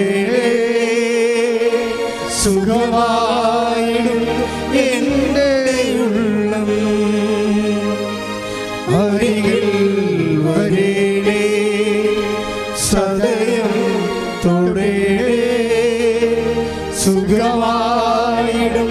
എൻ്റെ ഉള്ളം. വിശ്വാസത്തോടെ കൈ നെഞ്ചത്ത് വെച്ചുകൊണ്ട് സ്തുതിച്ചുകൊണ്ട് പ്രാർത്ഥിക്കണം. ഇപ്പോൾ നമ്മൾ പ്രാർത്ഥിക്കാൻ പോകുന്ന വിഷയങ്ങൾ, അതായത് വാതരോഗികളാണ്, ശരീരത്തിൽ നീര് കെട്ടിക്കിടക്കുന്നവർ. അപ്പം മാതാവിൻ്റെ മധ്യസ്ഥത്തിൽ ഈശോ അടിപ്പണ പോലെ ദൈവികമായ ശക്തി അവിടെ ശരീരത്തിലേക്ക് ചെല്ലാൻ. രക്തസ്രാവ രോഗികൾ, ഗർഭപാത്രം ചുരുങ്ങുന്നവർ, കുടലുകൾ ചുരുങ്ങുന്നവർ, കിഡ്നി ചുരുങ്ങുന്നവർ, കരൾ ചുരുങ്ങുന്നവർ, ശ്വാസകോശം ചുരുങ്ങുന്നവർ, തലച്ചോറ് ചുരുങ്ങുന്നവർ, അവിടെ മേലെല്ലാം കർത്താവിൻ്റെ രക്തം നിറയാൻ വേണ്ടി ശ്രദ്ധിക്കട്ടെ. അതെല്ലാം വികസിച്ച് സ്വാഭാവികമായി ഐശ്വര്യം, അതിൻ്റെ ഐശ്വര്യങ്ങൾ പുനഃസ്ഥാപിക്കാൻ വേണ്ടി പ്രാർത്ഥിക്കുന്ന കർത്താവേ, നിന്റെ വിശുദ്ധ പൗരോഹിത്യത്തെ മഹത്വപ്പെടുത്തണമേ. കർത്താവേ, സഭയിലുള്ള സാന്നിധ്യം പ്രകടമാക്കണമേ. 36 വർഷം ഞാൻ അർപ്പിച്ച കൃപാനയുടെ യോഗ്യത, കൃപാസനം അൾത്താറെ ജീവനോടെ പ്രത്യക്ഷപ്പെട്ട പരിശുദ്ധ അമ്മയുടെ മധ്യസ്ഥതയിൽ ഈ അൾത്താറെ നടന്ന 10,000 ആരാധന ശക്തിയാൽ മാർഗ തടസ്സങ്ങൾ, ജീവിത ദുരിതങ്ങൾ, രോഗങ്ങൾ മാറിപ്പോകട്ടെ.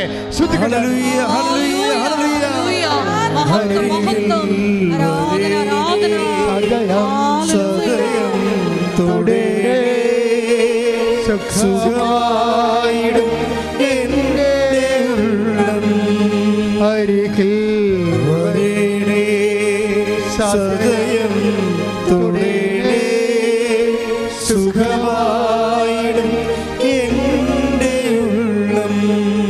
പരിശുദ്ധ പരമ ദിവ്യകാരുണ്യത്തിന് ആരാധനയും സ്തുതിയും പുകഴ്ചയും ഉണ്ടായിരിക്കട്ടെ. പരിശുദ്ധ പരമ ദിവ്യകാരുണ്യത്തിന് ആരാധനയും സ്തുതിയും പുകഴ്ചയും ഉണ്ടായിരിക്കട്ടെ. വീണ്ടും നെഞ്ചത്ത് കൈവച്ച് പ്രാർത്ഥിക്കുക. പ്രാർത്ഥിക്കാൻ പോകുന്ന വിഷയങ്ങൾ, നിയമപരമായ കാര്യങ്ങൾ തടസ്സമുള്ളവരെ, നല്ലൊരു വിധി ആഗ്രഹിക്കുന്നവരുണ്ട്, കോടതിയിൽ നിന്നൊരു ന്യായമായ വിധി ആഗ്രഹിക്കുന്നവരുണ്ട്, സർട്ടിഫിക്കറ്റുകൾ വിത്ത് ഹെൽഡായി പോയവരുണ്ട്, യൂണിവേഴ്സിറ്റിയിലായാലും മറ്റു സ്ഥലങ്ങളായാലും ചിലപ്പോൾ സർട്ടിഫിക്കറ്റുകൾ കാണാതെ പോയവരുണ്ട്. ചിലപ്പോൾ വേണ്ടത്ര നിൻ്റെ ജോലിക്ക് ആവശ്യമായ ക്വാളിഫിക്കേഷൻ ഇല്ലാത്തതിൻ്റെ പേരിൽ ശമ്പളം കുറഞ്ഞിട്ട് ജോലിയിൽ നിന്ന് പിരിച്ചുവിടുന്ന ഭീഷണി ത്രെട്ട് നേരിടുന്നവരുണ്ടാകും. ചിലപ്പോൾ വിസ അല്ലെങ്കിൽ പാസ്പോർട്ട് അന്യൻ്റെ കയ്യിലകപ്പെട്ടിട്ട് നിനക്ക് ജോലി എടുക്കാൻ പറ്റാത്തതും ജോലി ചേഞ്ച് ചെയ്യാൻ പറ്റാത്ത അവസ്ഥ ഉണ്ടാകും. ചിലപ്പോൾ നീ ചെന്ന രാജ്യങ്ങളിൽ നിനക്ക് ജോലി കിട്ടാനുള്ള സാധ്യത കുറഞ്ഞു വന്ന പുതിയ നിയമങ്ങളോ എന്തെങ്കിലും ഉണ്ടാകും. ഇതുപോലെ സാങ്കേതിക തകരാറ് കാരണം ജീവിതം മുരടിച്ചു പോയവരുടെ മേൽ കർത്താവെ കണ്ണീരോടെ പ്രാർത്ഥിക്കുന്നു. കർത്താവെ, ഞങ്ങളുടെ യോഗ്യത അല്ല കർത്താവെ, നിൻ്റെ പീഡാനുഭവത്തിൻ്റെ യോഗ്യതയാൽ 36 വർഷം ഞാൻ അർപ്പിച്ച കുർബാനയുടെ യോഗ്യതയാൽ ഈ അത്താറയിൽ നടന്ന 10,000 ആരാധശക്തിയാൽ അതിനേക്കാൾ ഉപരി അമ്മയുടെ പ്രത്യക്ഷയുടെ ശക്തിയാൽ എല്ലാ സാങ്കേതിക തടസ്സങ്ങളും യേശുവിൻ്റെ നാമത്തിലെ മാറിപ്പോകട്ടെ.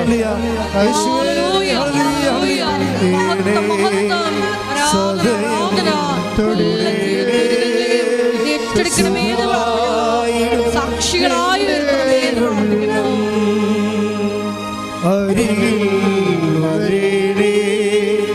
സദയം തുടരേ സുഖമായിടും എൻ്റെ ഉള്ളം.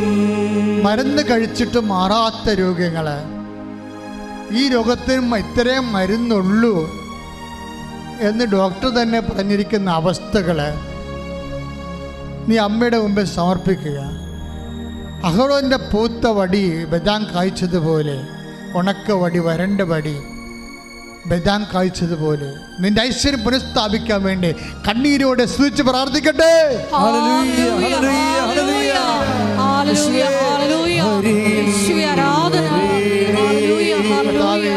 കർത്താവേ, ജെറമിയ 29:11 പ്രാർത്ഥിക്കുന്നു. എല്ലാ മക്കളെയും കർത്താവേ ഐശ്വര്യം പുനഃസ്ഥാപിക്കണമേ, വാഗ്ദാന പ്രകാരം ഐശ്വര്യം പുനഃസ്ഥാപിക്കണമേ. എസെക്കിയേൽ 37:14 പ്രാർത്ഥിക്കുന്നു. അവരുടെ പഴയ ഐശ്വര്യങ്ങൾക്ക് അവരെ തിരികെ കൊണ്ടുവരണമേ കർത്താവേ. സകല വാഗ്ദാനങ്ങളും എബ്രാത്ത് കർത്താവേ 10:3-9 പ്രാർത്ഥിക്കുന്നു. ഈ കല്ലിന്റെ പ്രാർത്ഥന സന്ധി ജനിപ്പിക്കാൻ കഴിവുള്ള കർത്താവേ, ഞങ്ങൾ കാസ്തിയായും മെരുട്ടില്ല കർത്താവേ. കല്ല് പോലെയുള്ള ജീവിതമാണ് കർത്താവേ, ഒരു സാധ്യതയുമില്ലാത്ത ജീവിതമാണ് കർത്താവേ. ഓ കർത്താവേ, അവിടെ അങ്ങനെ വാഗ്ദാന പ്രകാരം ഞങ്ങളുടെ കല്ല് പോലെയുള്ള മെരുട്ടില്ലാത്ത യോഗ്യതയില്ലാത്ത അവസ്ഥ അല്ല കർത്താവേ. എഫേസ്യർ 2:8 പ്രാർത്ഥിക്കുന്നു, അങ്ങയുടെ യോഗ്യതയാൽ, അങ്ങ് നേടിയെടുത്ത വിശുദ്ധ രക്തത്തിന്റെ യോഗ്യതയാൽ മാരക രോഗങ്ങള്, ജീവിത ദുരിതങ്ങള്, സ്ഥിര തടസ്സങ്ങള് യേശുവിന്റെ നാമത്തില് മാറിപ്പോകട്ടെ. ഹല്ലേലൂയ, ഹല്ലേലൂയ. മഹത്വം, മഹത്വം. ആരാധന, ആരാധന. ഹല്ലേലൂയ. യേശുവേ ആരാധന. മഹത്വം, ആരാധന, ആരാധന. യേശുവേ ആരാധന. മക്കളില്ലാത്തവർക്ക് വേണ്ടി പ്രാർത്ഥിക്കാം.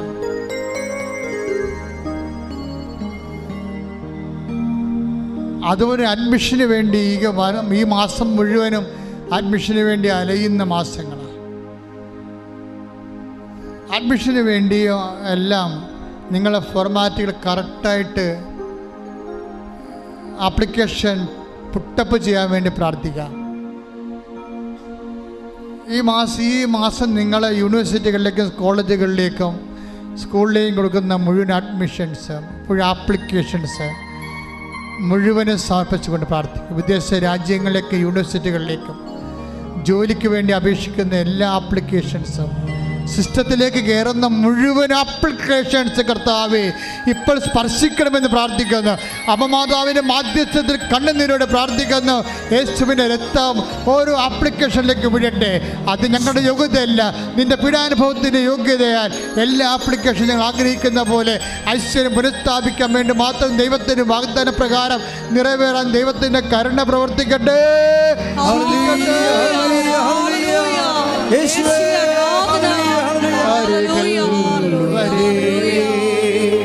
സദയം തൊടേണേ സുഖമായിടും എൻ്റെ ഉള്ളം. അരികിൽ വരണമേ, അരികിൽ വരണേ. സദയം തൊടേണേ സുഖമായിടും എൻ്റെ ഉള്ളം.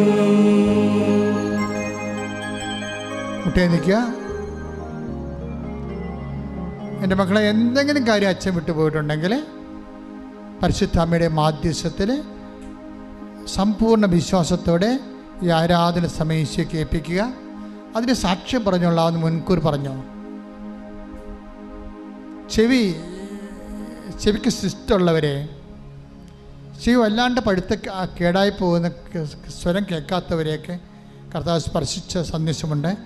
വലത് കരത്തിന് സ്വാധീനമില്ലാത്ത വ്യക്തിക്ക് മുട്ടിൻ്റെ സ്വാധീനം ആണ് ആദ്യം നഷ്ടപ്പെട്ടത്, അത് തിരികെ കിട്ടുന്ന സന്ദേശമുണ്ട്. ചെറിയ വർക്ക്ഷോപ്പുകൾ അടഞ്ഞു പോയിരിക്കുന്നത്, കൈപ്പണി ചെയ്തുകൊണ്ട് ജീവിതം നടത്തിക്കൊണ്ടിരുന്നതാണ് മരത്തിൻ്റെ ജോലിയൊക്കെ, അതെല്ലാം ആശീർവദിക്കുന്ന മെസ്സേജുണ്ട്. ഈ മെസ്സേജ് വരുമ്പോൾ നിങ്ങൾ ശ്രദ്ധിക്കേണ്ട വിഷയം എന്ന് വെച്ച് കഴിഞ്ഞാൽ ഇത് ബോർഡറിലുള്ള മെസ്സേജാണ്, കർണാടക ബോർഡർ വരെയുള്ള മെസ്സേജാണ്.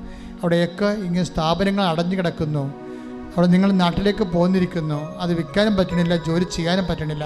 അങ്ങനെ വിൽക്കാനും പറ്റണില്ല, ജോലി ചെയ്യാനും പറ്റണില്ല, അങ്ങനെയുള്ള സ്ഥലം അതുപോലെ തന്നെ മറ്റു രാജ്യങ്ങളിലോ മറ്റു സംസ്ഥാനങ്ങളിലോ ഉണ്ടെങ്കിൽ അവരിപ്പോഴും ഓർക്കുക, കർത്താവ് അതിനെ സ്പർശിക്കുന്ന സമയമാണ്. ആ സ്ഥലം വിൽക്കാനും ആ വീട് വിൽക്കാനും, അല്ലെങ്കിൽ നിങ്ങൾക്ക് താല്പര്യമുണ്ടെങ്കിൽ അത് വീണ്ടും പുനഃസ്ഥാപിച്ചുകൊണ്ട് ജോലി ചെയ്ത് ലാഭം ഉണ്ടാക്കാനും ഒക്കെ എല്ലാം കർത്താവ് നിങ്ങളെ അനുഗ്രഹിക്കുന്ന സന്ദേശമുണ്ട്. ശ്രദ്ധിക്കട്ടെ. ഹല്ലേലൂയ, ഹല്ലേലൂയ, ഹല്ലേലൂയ. യേശുവേ, ഞങ്ങളുടെ ജീവിതം പുനഃസ്ഥാപിക്കുന്നതിനെ ഓർത്ത് നന്ദി പറയുന്നു. ഐശ്വര്യം പുനഃസ്ഥാപിക്കുന്നതിനെ ഓർത്ത് നന്ദി പറയുന്നു. ഹല്ലേലൂയ. അരികിൽ വരേണേ സദയം തൊടേണേ സുഖമായിടും എൻ്റെ ഉള്ളം.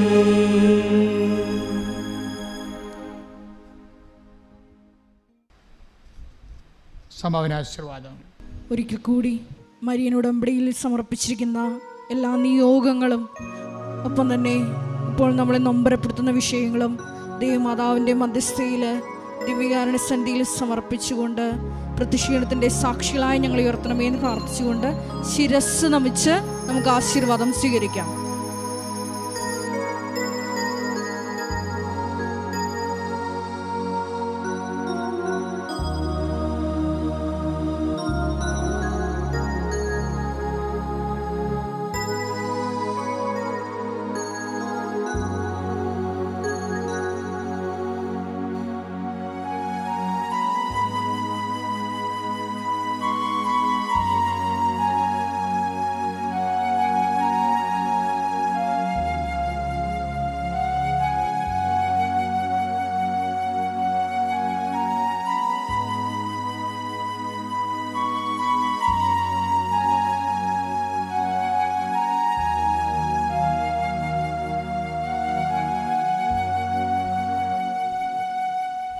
പരിശുദ്ധ പരമമാ ദിവ്യകാരുണ്യമേ, എന്നുമെന്നും അങ്ങേയ്ക്കാരാധന. പരിശുദ്ധ പരമമാ ദിവ്യകാരുണ്യമേ, എന്നുമെന്നും അങ്ങേയ്ക്കാരാധന. പരിശുദ്ധ പരമമാ ദിവ്യകാരുണ്യമേ, എന്നുമെന്നും അങ്ങേയ്ക്കാരാധന.